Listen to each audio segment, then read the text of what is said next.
ಪ್ರಾರ್ಥನೆಗೆ ವಹಿಸಿದ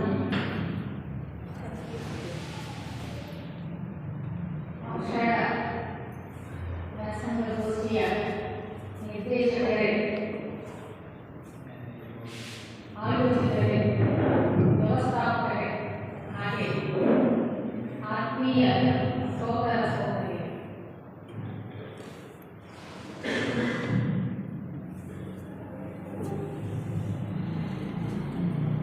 ನಿರ್ದೇಶಕರು, ನಾನು ಸುಮಾರು ಒಂದು ಸಂಖ್ಯೆಗೆ ಬಹಳ ಆಶ್ಚರ್ಯ. 59 ವರ್ಷಗಳಿಂದ ನಿರಂತರವಾಗಿ ಈ ಆಷಾಢ ವ್ಯಾಸಂಗಗೋಷ್ಠಿಗಳಿರ್ತಾ ಇದೆ.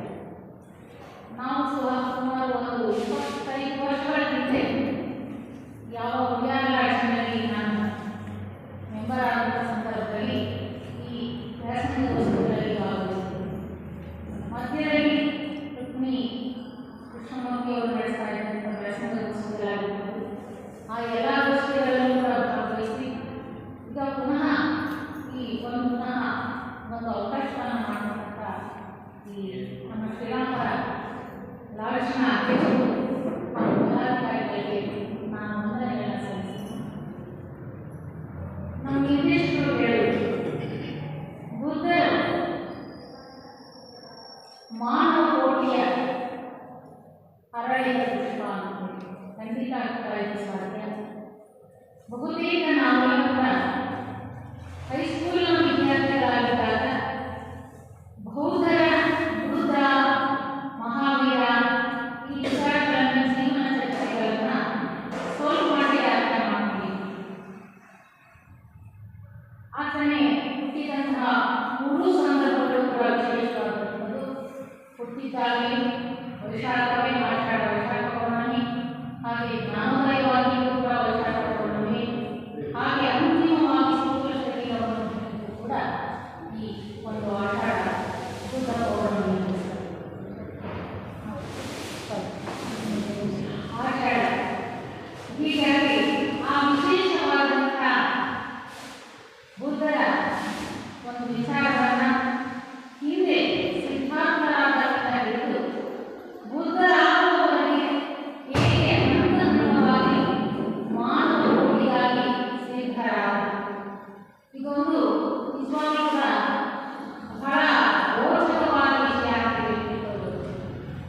ನಾವು ಅಷ್ಟಾಂಗವನ್ನು ನೋಡ್ತೀವಿ, ಚತುರಾರ್ಯ ಸತ್ಯಗಳನ್ನು ತಿಳ್ಕೊಂಡಿದ್ದೀವಿ, ಅಂದರೆ ಸಂಪೂರ್ಣವಾದಂಥ ಸಮಗ್ರವಾದಂಥ ಅವರ ಪ್ರಾರಂಭದ ಬಾಲ್ಯದ ಜೀವಿತವನ್ನು, ಸಂದರ್ಭವನ್ನು, ಅವರ ಹಿಂದಿನ ಆ ಬೆಳೆದು ಬಂದಂಥ ಹಾದಿಯನ್ನು ತಿಳ್ಕೊಳ್ಳೋದು ಬಹಳ ವಿಶೇಷ. ಏಕೆಂದರೆ ಬುದ್ಧರು ಸಿದ್ಧಾರ್ಥನಾಗಿ ಮಾನವ ಜನಾಂಗದ ಉದ್ಧಾರಕ್ಕೋಸ್ಕರವೇ ಮಹಾತ್ಮರ ಒಂದು ಯೋಜನೆಯಂತೆ ಈ ಮಾನವ ಜನಾಂಗದಲ್ಲಿ, ಲೋಕದಲ್ಲಿ ಜನನವನ್ನು ಪಡ್ಕೊಳ್ಳೋದು. ಸಿದ್ಧಾರ್ಥ ಅನ್ನುವಂಥ ಹೆಸರಿನಿಂದ ಅವರು ಬುದ್ಧರಾದ, ಏನು ಈಗ ಬುದ್ಧ ಬಗ್ಗೆ ಇದ್ದಾರೆ, ಬುದ್ಧರಾಗಿದ್ದಾರೆ, ಅವರು ಸಿದ್ಧಾರ್ಥನಾಗಿ ಜನನವನ್ನು ಪಡ್ಕೊಳ್ತಾರೆ.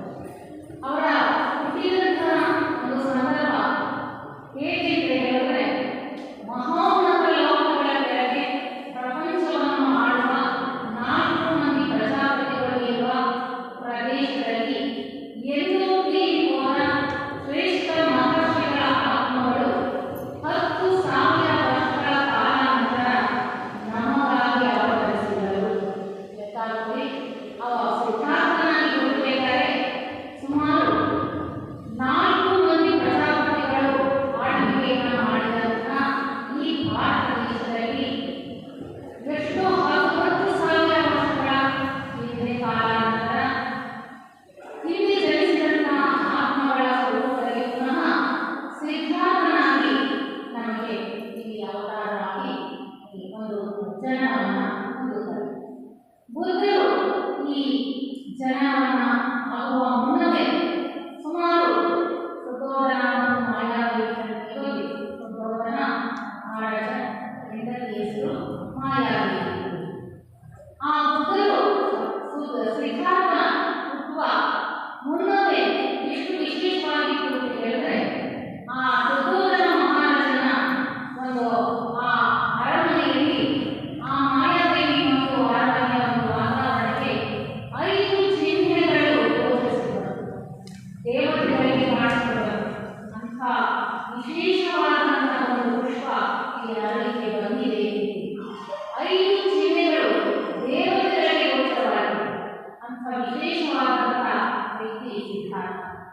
ಪ್ರಪಂಚವನ್ನ ಉದ್ಧಾರ ಮಾಡಲಿಕ್ಕೆ ಇದೇ ಅವರ ಕಡೆಯ ಜನ್ಮ. ಮಾನವ ಕುಟಿಯ ಅಜ್ಞಾನವನ್ನ ಹೋಗಲಾಡಿಸಿ ಜ್ಞಾನದ ಸತ್ಯವನ್ನ ಸಂಶೋಧನೆ ಮಾಡಲಿಕ್ಕೆ ಅಂತ ಹೇಳಿ ಬಂದಂತಹ ಕೊನೆಯ ಒಂದು ಜನ್ಮ ಸಿದ್ಧಾರ್ಥ.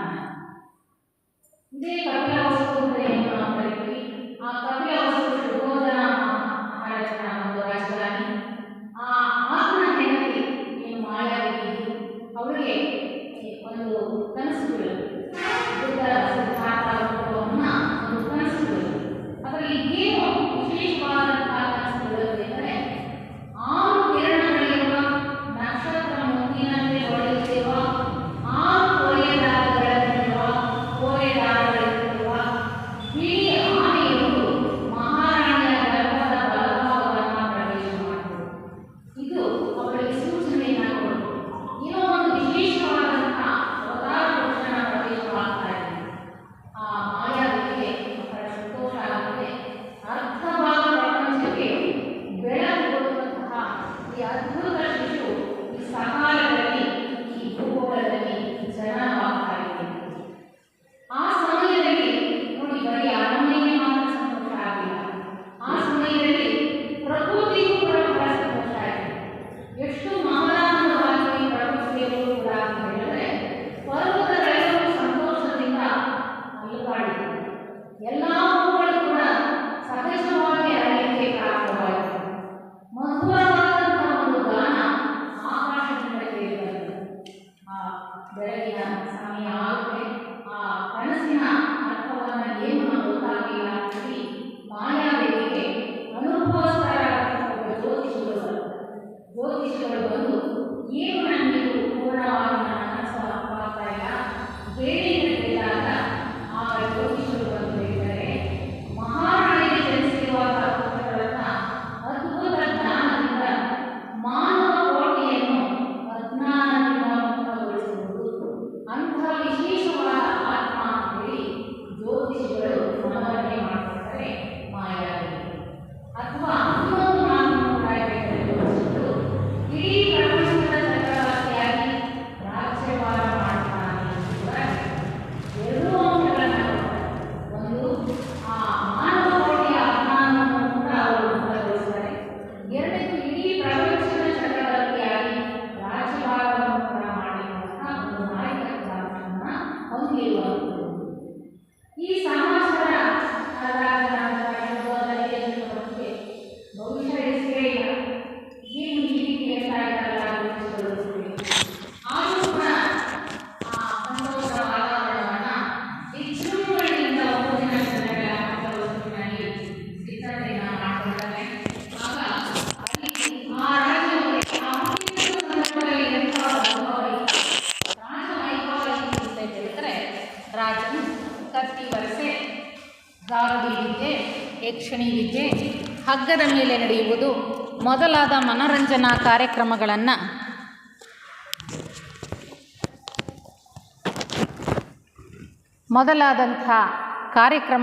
ಏರ್ಪಾಡು ಮಾಡಿರ್ತಾರೆ ಶುದ್ಧೋಧನ ಮಹಾರಾಜ. ಹಾಗೆಯೇ ಬಹಳ ದೊಡ್ಡ ದೂರ ದೇಶಗಳಿಂದನೂ ಕೂಡ ಏನು ಮಾಡ್ತಾರೆ, ಬುದ್ಧರ ಜನನವಾಯಿತು ಅಂತ ಹೇಳಿ ವ್ಯಾಪಾರಸ್ಥರೆಲ್ಲ ಕೂಡ ಈ ಶುಭ ಸಮಾಚಾರ ಅಂತ ಭಾವಿಸಿ ಅಮೂಲ್ಯವಾದಂತಹ ವಸ್ತುಗಳನ್ನು ತೆಗೆದುಕೊಂಡು ಬರ್ತಾರಂತೆ. ಈ ಒಂದು ವಿಶೇಷವಾದಂಥ ಮಗು ಜನನವಾಗ್ತಾ ಇದೆ ಅಂತ ಹೇಳಿ ಉಡುಗೊರೆಗಳನ್ನು ಬಂಗಾರದ ತಟ್ಟೆಗಳಲ್ಲಿ ಬಗೆ ಬಗೆಯ ಆಭರಣಗಳನ್ನು ಕಾಣಿಕೆಯಾಗಿ ತಂದು ಸಿದ್ಧತೆಯನ್ನು ಮಾಡ್ಕೊಳ್ತಾರಂತೆ. ಇಷ್ಟು ವಿಜೃಂಭಣೆಯಾಗಿ ನಡೆಯಲಿಕ್ಕೆ ಏರ್ಪಾಡನ್ನು ಮಾಡಿಕೊಂಡಿರ್ತಾನೆ ಶುದ್ಧೋಧನ ಮಹಾರಾಜ. ಇಷ್ಟೆಲ್ಲವೂ ಕೂಡ ನಡೀತಾ ಇರುವಂಥ ಸಿದ್ಧತೆ ಆಗುತ್ತೆ. ಒಂದು ಹುಟ್ಟಿದಂಥ ಸಂದರ್ಭದಲ್ಲಿ ಅಪಾರವಾದಂಥ ಜನಸ್ತೋಮ, ಪರದೇಶಗಳಿಂದ ಬಂದಿರ್ತಾರೆ, ದೂರವಾದಂಥ ದೇಶಗಳು ಏನಿತ್ತು. ಅಂಥ ಸಂದರ್ಭದಲ್ಲಿ ಒಬ್ಬ ಅಸೀತ ಅನ್ನುವಂಥ ಒಬ್ಬ ವೃದ್ಧರು ಬರ್ತಾರೆ. ಅಸೀತ ಅನ್ನುವಂಥ ವೃದ್ಧರು ಬಂದು ಏನು ಹೇಳ್ತಾರೆ ಅಂತ ಹೇಳಿದ್ರೆ, ಪ್ರಾಪಂಚಿಕ ಆಚರಣೆಗೆ ಪೂರಾ ಕಿವುಡರಾಗಿದ್ದರು. ಈ ಏನು ಏರ್ಪಾಡುಗಳನ್ನು ಮಾಡಿಕೊಂಡಿದ್ರು ಶುದ್ಧೋಧನ ಮಹಾರಾಜ, ಅವರ ಅರಮನೆಯ ಎಲ್ಲ ಜನರು ಕೂಡ ಏರ್ಪಾಡನ್ನು ಮಾಡಿಕೊಂಡು ಸಂತೋಷದಲ್ಲಿ ಅವರು ಪ್ರಾಪಂಚಿಕವಾಗಿ ತೊಡಗಿಸ್ಕೊಂಡಿದ್ದರು. ಈ ಎಲ್ಲವನ್ನು ಕೂಡ ಅವರು ಗಮನಿಸಿಗೆ ಈ ಹೊರಗಿನ ಕಿವಿಗಳನ್ನು ತೆರ್ಕೊಂಡಿರಲಿಲ್ಲ. ಅವರು ಆ ಮಗುವನ್ನು ಅಸೀತ ಅನ್ನುವಂಥ ವೃದ್ಧರ ಬಳಿಗೆ ಆ ಹುಟ್ಟಿರುವಂಥ ಮಗುವನ್ನು ತೆಗೆದುಕೊಂಡು ಬರ್ತಾರೆ. ಬಹಳ ಸಂತೋಷದಿಂದ ಆ ಅಸೀತ ಅನ್ನುವಂಥ ವೃದ್ಧರು ಒಂದು ಮಾತನ್ನು ಹೇಳ್ತಾರೆ, ಇದು ಮಾನವ ಕೋಟಿ ಎಂಬ ವೃಕ್ಷದ ಪವಿತ್ರ ಪುಷ್ಪ, ಮಾನವ ಕೋಟಿ ಎಂಬ ವೃಕ್ಷದ ಪವಿತ್ರ ಶ್ರೇಷ್ಠವಾದ ಪುಷ್ಪ ಅನ್ನುವ ಮಾತನ್ನು ಎಲ್ರಿಗೂ ಕೂಡ ಅವರು ತಿಳಿಸ್ತಾರೆ. ಅನೇಕ ಶತಮಾನಗಳಿಗೆ ಒಂದಾವರ್ತಿ ಅರಳಿ ಇಡೀ ಪ್ರಪಂಚಕ್ಕೆ ಸುಗಂಧ ಬೀರುವುದಲ್ಲದೆ ಪ್ರೇಮದ ಜೇನನ್ನು ಹರಿಸುವುದು. ಇಂಥ ವಿಶೇಷವಾದಂಥದ್ದು ಮಗು ಇದು. ಸಿದ್ಧಾರ್ಥನ ಒಂದು ಹಿನ್ನೆಲೆಯನ್ನು ಕೊಡ್ತಾ ಇದ್ದಾರೆ ನೋಡಿ. ಇದು ಸಾಮಾನ್ಯವಾದದಲ್ಲ, ಅನೇಕ ಶತಮಾನಗಳಿಗೆ ಒಂದಾವರ್ತಿ ಅರಳಿ ಇಡೀ ಪ್ರಪಂಚಕ್ಕೆ ಸುಗಂಧವನ್ನು ಬೀರುವಂತಹ ಪುಷ್ಪ ಇದು ಅಂತ ಹೇಳಿ ಆ ವೃದ್ಧರು ಈ ಮಾತನ್ನು ಹೇಳ್ತಾರೆ. ಪೂರ್ಣವಾಗಿ ಆನಂದ ಆಗುತ್ತೆ, ಮಾಯಾದೇವಿಗೂ ಕೂಡ ಸಂತೋಷ ಆಗುತ್ತೆ. ಆದರೆ ಒಂದು ಮಾತನ್ನು ಕೂಡ ತಿಳಿಸ್ಕೊಡ್ತಾರೆ ಆ ವೃದ್ಧ. ಏನನ್ನು ಹೇಳ್ತಾನೆ ಅಂತ ಹೇಳಿದ್ರೆ, ಇನ್ನು 7 ದಿನಗಳಲ್ಲಿ ಈ ಪ್ರಪಂಚದ ಜಂಜಾಟದಿಂದ ತಾಯಿ ದೂರವಾಗ್ತಾರೆ ಅಂತ ಹೇಳಿ. ಆ ಮಗು ಹುಟ್ಟಿದ್ದಾಯಿತು. ಇನ್ನು ಕೇವಲ 7 ದಿನಗಳಲ್ಲಿ ಈ ಪ್ರಪಂಚದ ಜಂಜಾಟದಿಂದ ತಾಯಿಯಾದಂಥ ಮಾಯಾದೇವಿ ಹೊರಟು ಹೋಗ್ತಾರೆ ಅಂತ ಹೇಳ್ತಾರೆ. ಅದೇ ರೀತಿ ಮಾಯಾದೇವಿ ಏನು ಮಾಡ್ತಾಳೆ, 7ನೇ ದಿನಕ್ಕೆ ಆಕೆ ಕೂಡ ಈ ಸ್ಥೂಲ ದೇಹವನ್ನು ಬಿಡ್ತಾಳೆ, ತ್ಯಜಿಸ್ತಾಳೆ. ಆಗ ಆ ಒಂದು 7 ದಿನದ ಮಗು, ಚಿಕ್ಕ ಮಗು, ಅದನ್ನು ಪಾಲನೆ ಪೋಷಣೆಗೆ ಆರೈಕೆಗೋಸ್ಕರ ಶುದ್ಧೋಧನ ಅನೇಕ ವ್ಯವಸ್ಥೆಗಳನ್ನು ಮಾಡ್ಕೊಳ್ತಾನೆ. ಮಹಾಪ್ರಜಾಪತಿ ಎಂಬ ರಾಜಕುಮಾರಿಯನ್ನು ನೇಮಿಸ್ತಾನೆ. ಯಾರು? ಶುದ್ಧೋಧನ ಮಹಾರಾಜ ಈ ಮಗುವನ್ನು ನೋಡ್ಕೊಳ್ಳೋಕ್ಕೋಸ್ಕರ ಆ ಒಂದು ಹೆಸರಿನಲ್ಲಿ ಮಹಾಪ್ರಜಾಪತಿ ಎನ್ನುವಂಥ ಒಬ್ಬ ರಾಜಕುಮಾರಿಯನ್ನು ನೇಮಿಸ್ತಾನೆ. ಎಷ್ಟು ವಿಶೇಷವಾದ ವ್ಯಕ್ತಿತ್ವ ಈ ಬುದ್ಧರಾಗುವ ಮುನ್ನ ಇದ್ದಂಥ ಮಗುವಿಗೆ, ರಾಜಕುಮಾರ ಸಿದ್ಧಾರ್ಥನಿಗೆ ಅಂದರೆ, 8ನೇ ವಯಸ್ಸಿನಲ್ಲಿ ಗುರು ವಿಶ್ವಾಮಿತ್ರರ ಮುಖಾಂತರ ಮುತ್ತು ರತ್ನಗಳಿಂದ ಕೆತ್ತಲ್ಪಟ್ಟ ಹಲಗೆಯನ್ನು ಹಿಡಿದು ತಲೆ ತಗ್ಗಿಸಿ ಗುರುಗಳಿಗೆ ವಂದಿಸಿ ವಿದ್ಯಾಭ್ಯಾಸ ಪ್ರಾರಂಭಿಸುತ್ತಾನೆ. ಎಷ್ಟು ವಿನಮ್ರ ಭಾವ ನೋಡಿ ಆ ಮಗುವಿಗೆ. ಹೇಗಿತ್ತು ಇದು? ಒಂದು ಜನ್ಮದಲ್ಲ, ಜನ್ಮಾಂತರಗಳಲ್ಲಿ ಆ ಮಗುವಿನ ಒಂದು ಸಂಸ್ಕಾರ. ಹಾಗಾಗಿ ಆ ಮಗುವಿಗೆ ನೋಡಿ ಎಂಥ ಒಂದು ಮುತ್ತು ರತ್ನಗಳಿಂದ ವೈಭವಯುತವಾದಂಥ ಒಂದು ಹಲಗೆಯನ್ನು ಕೊಡ್ತಾರೆ. ಅದರಿಂದ ತನ್ನ ವಿದ್ಯಾಭ್ಯಾಸವನ್ನು ಪ್ರಾರಂಭ ಮಾಡುತ್ತೆ. ವಿಶ್ವಾಮಿತ್ರ ಗುರುಗಳು ಏನು ಮಾಡ್ತಾರೆ, ಗಾಯತ್ರಿ ಮಂತ್ರವನ್ನು ಬರೀಲಿಕ್ಕೆ ಹೇಳ್ತಾರೆ ಆ ಮಗುವಿಗೆ. ನೀನು ನನ್ನ ವಿದ್ಯಾಭ್ಯಾಸ ಪ್ರಾರಂಭ ಮಾಡ್ತೀನಿ, ಗಾಯತ್ರಿ ಮಂತ್ರವನ್ನು ನೀನು ಬರೀ ಅಂತ ಹೇಳಿದಾಗ ಆ ಕ್ಷಣದಲ್ಲಿ ಸಿದ್ಧಾರ್ಥ ಏನು ಮಾಡ್ತಾನೆ ಅಂದರೆ, ಎಲ್ಲ ಭಾಷೆಗಳಲ್ಲೂ ಸುಲಭವಾಗಿ ಬರೆದು ಗುರುಗಳಿಗೆ ತೋರಿಸ್ತಾನಂತೆ. ಗಾಯತ್ರಿ ಮಂತ್ರವನ್ನು ಆತ ಹೇಳಿದ್ರೆ ಎಲ್ಲ ಭಾಷೆಗಳಲ್ಲೂ ಕೂಡ ಪರಿಣಿತಿಯನ್ನು ಹೊಂದಿದ್ದಂಥದ್ದು, ಅಂಥ ವಿಶೇಷವಾದಂಥ ಶಕ್ತಿ ಸಾಮರ್ಥ್ಯ ಹೊಂದಿದ್ದಂಥದ್ದು ಈ ಸಿದ್ಧಾರ್ಥ. ಹಾಗಾಗಿ ಗುರುವು, ಇದು ಸಾಕಣಪ್ಪ, ನೀನು ಈ ಒಂದು ಬಾಲ್ಯದ ಜೀವಿತಕ್ಕೆ ವಿಶೇಷವಾದಂಥ ಮೀರಿದಂಥ ಒಂದು ಶಕ್ತಿ ಸಾಮರ್ಥ್ಯವನ್ನು ಹೊಂದಿದೆಯಾ ಅಂತ ಹೇಳಿ ಸಂಖ್ಯೆಗಳನ್ನು ಅಭ್ಯಾಸ ಮಾಡೋಣ ಅಂತ ಹೇಳಿ ಗುರು ಹೇಳಿದಾಗ, ಗುರುಗಳು 1, 2, 3, 4 ಅಂತ ಹೇಳಿದ್ರೆ ರಾಜ್ಕುಮಾರ 100 ಬಟ್ಟೆ ಹೇಳ್ತಾನೆ. ಏನನ್ನು ಹೇಳ್ತಾನೆ? 10, 100, 1000, ಕೋಟಿ ಮತ್ತು ಶತಕೋಟಿ ಹೀಗೆ ಹೇಳುವಂತಹ ರೀತಿಯ ಶಕ್ತಿ ಸಾಮರ್ಥ್ಯಗಳನ್ನು ಹೊಂದಿದ್ದ. ಗುರುಗಳಿಗಿಂತಲೂ ಮುಂಚೆಯೇ ಹೇಳ್ತಿದ್ದ ಅವನು. ಗುರುವಿನ ವಿಶೇಷ ಸಾಧನೆಗಿಂತ ಗುರು ಮಿಂಚಿನ ಶಿಷ್ಯರು ಅಂತ ಹೇಳ್ತೀವಿ. ಹಾಗೆ ಅಂಥ ಒಂದು ಸಾಮರ್ಥ್ಯವನ್ನು ಹೊಂದಿದ್ದಂಥದ್ದು ಈ ಪುಟ್ಟ ಮಗು ಸಿದ್ಧಾರ್ಥ. ಹಾಗೆ ಇಷ್ಟೇ ಅಲ್ಲ, ಆತ ಆಕಾಶದಲ್ಲಿ ನಕ್ಷತ್ರ, ಸಮುದ್ರ ತೀರದಲ್ಲಿರುವಂಥ ಕಣಗಳು, 10,000 ವರ್ಷಗಳಲ್ಲಿ ಸುರಿಯುವ ಮಳೆ ಹನಿಗಳು, ಇವುಗಳ ಲೆಕ್ಕವನ್ನು ಸಲೀಸಾಗಿ ಹೇಳ್ತಾ ಇದ್ನಂತೆ. ಸಿದ್ಧಾರ್ಥನಿಗೆ ಎಂಥ ಸಾಮರ್ಥ್ಯ ಇತ್ತು ನೋಡಿ. ಆ ವಿಶೇಷ ಸಾಮರ್ಥ್ಯವನ್ನು ಗುರುಗಳಿಗಿಂತಲೂ ಕೂಡ ಹೆಚ್ಚು ಜ್ಞಾನಿಯಾಗಿದ್ದ.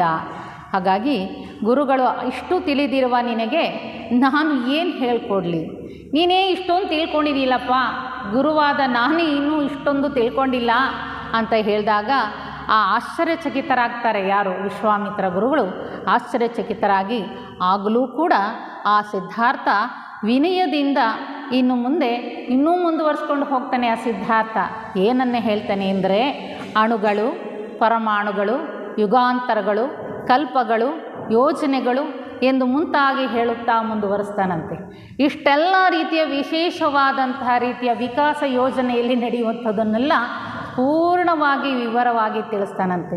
ಅಂತಹ ಸಾಮಾನ್ಯವಾದಂಥ ಒಂದು 7 ವರ್ಷದ ಮಗು ಇಷ್ಟೆಲ್ಲ ಸಾಮರ್ಥ್ಯವನ್ನು ಹೊಂದಿದೆ ಅಂದರೆ ಎಷ್ಟು ಅದ್ಭುತವಾದಂಥ ವಿಷಯ. ವಿಶ್ವಾಮಿತ್ರ ಹೇಳ್ತಾನೆ ಕೊನೆಗೆ, ನಿನಗೆ ಗುರುವು ನಾನಲ್ಲ, ಗುರುಗಳೆಲ್ಲರಿಗೂ ಗುರು ನೀನೇ. ನಾನು ನಿನ್ನ ಗುರು ಅಲ್ಲ, ಏನೆಲ್ಲ ಗುರುವರಿಯರಿದ್ದಾರೆ ಆ ಗುರುಗಳೆಲ್ಲರಿಗೂ ಕೂಡ ನೀನೇ ಗುರು ಅಂತ ಹೇಳಿ ಸಾಷ್ಟಾಂಗ ನಮಸ್ಕಾರವನ್ನು ಗುರು ಸಿದ್ಧಾರ್ಥನಿಗೆ ಮಾಡ್ತಾರಂತೆ. ಅಷ್ಟಕ್ಕೆ ಅವನು ನಿಜವಾದಂಥ ಅಹಂ ಅನ್ನೋದು ಎಲ್ಲೂ ಪ್ರದರ್ಶನ ಮಾಡೋದಿಲ್ಲ. ಯಾರು? ಸಿದ್ಧಾರ್ಥ. ಆತ ಏನು ಮಾಡ್ತಾನೆ, ಶಾಲೆಗಳಲ್ಲಿ ಗುರುಗಳಿಗೆ ಗೌರವವನ್ನು ಕೊಡ್ತಾನೆ, ಹೇಗೆ ಸೇವೆಯನ್ನು ಮಾಡಬೇಕು. ಅಂಥ ಸಂದರ್ಭದಲ್ಲೂ ಕೂಡ ಪ್ರಾರಂಭದಿಂದನೂ ಕೂಡ ನಿಸ್ವಾರ್ಥಯುತವಾದಂಥ ಒಂದು ಅನುಕಂಪೆ, ಕರುಣೆ, ದಯೆ ಅನ್ನುವಂಥ ವಿಶೇಷ ಗುಣಗಳನ್ನು ಅವನಲ್ಲಿ ಅಳವಡಿಸ್ಕೊಂಡ್ಬಿಟ್ಟಿದ್ದ. ಅಥವಾ ಹೇಗೆ ಜೀವನವನ್ನು, ಆ ಬಾಲ್ಯ ಜೀವನವನ್ನು ಕಳೀತಾನೆ ಅಂತ ಹೇಳಿದ್ರೆ, ಅದು ಶಾಲೆಗಳಲ್ಲಿ ಸ್ಪರ್ಧೆಗಳನ್ನು ಇಟ್ಟಾಗ, ಆಟಗಳನ್ನು ಇಟ್ಟಾಗ ಎದುರಾಳಿಗಳಿಗೆ ಸೋತು ಹೋಗ್ಬಿಟ್ರೆ ಬೇಸರ ಆಗುತ್ತಲ್ವಾ, ಆ ಬೇಸರ ಆಗಬಾರ್ದು, ಮನಸ್ಸನ್ನು ನೋಯಿಸಬಾರ್ದು ಅಂತ ಹೇಳಿ ತಾನೇ ಬೇಕು ಅಂತ ಸೋಲ್ತಾ ಇದ್ನಂತೆ. ಇದು ನಿಜವಾದಂಥ ನಿಸ್ವಾರ್ಥಯುತವಾದಂಥ ಮನೋಭಾವ. ನೋಡಿ, ಆ ಎದುರಾಳಿಗಳು ಬೇಸರ ಮಾಡ್ಕೊಳ್ತಾರೆ. ಹಾಗೆ ತಾನೇ ಇವತ್ತಿನ ಪೈಪೋಟಿಯುತವಾದ ಜೀವನದ ಸ್ಪರ್ಧಾತ್ಮಕ ಸಂದರ್ಭದಲ್ಲಿ ಯಾರು ನಾನು ಮುಂದೆ. ಆದರೆ ಈ ಸಿದ್ಧಾರ್ಥನ ಆತ್ಮ ಎಷ್ಟರ ಮಟ್ಟಿಗೆ ಬೆಳೆದಿತ್ತು ಅಂದರೆ, ನಾವೆಲ್ಲರೂ ಕೂಡ ಆ ಏಕೈಕ ಚೈತನ್ಯದ ಕಿಡಿಗಳು ಅನ್ನೋದು ಅವನಲ್ಲಿ ಜನ್ಮತಃ ಅಲ್ಲಿ ಬಂದಿತ್ತು. ಹಾಗಾಗಿ ಆತ ಯಾರಿಗೂ ಕೂಡ ಸಹಪಾಠಿಗಳಿಗೆ ನೋವನ್ನು ಕೊಡ್ತಿರ್ಲಿಲ್ಲ.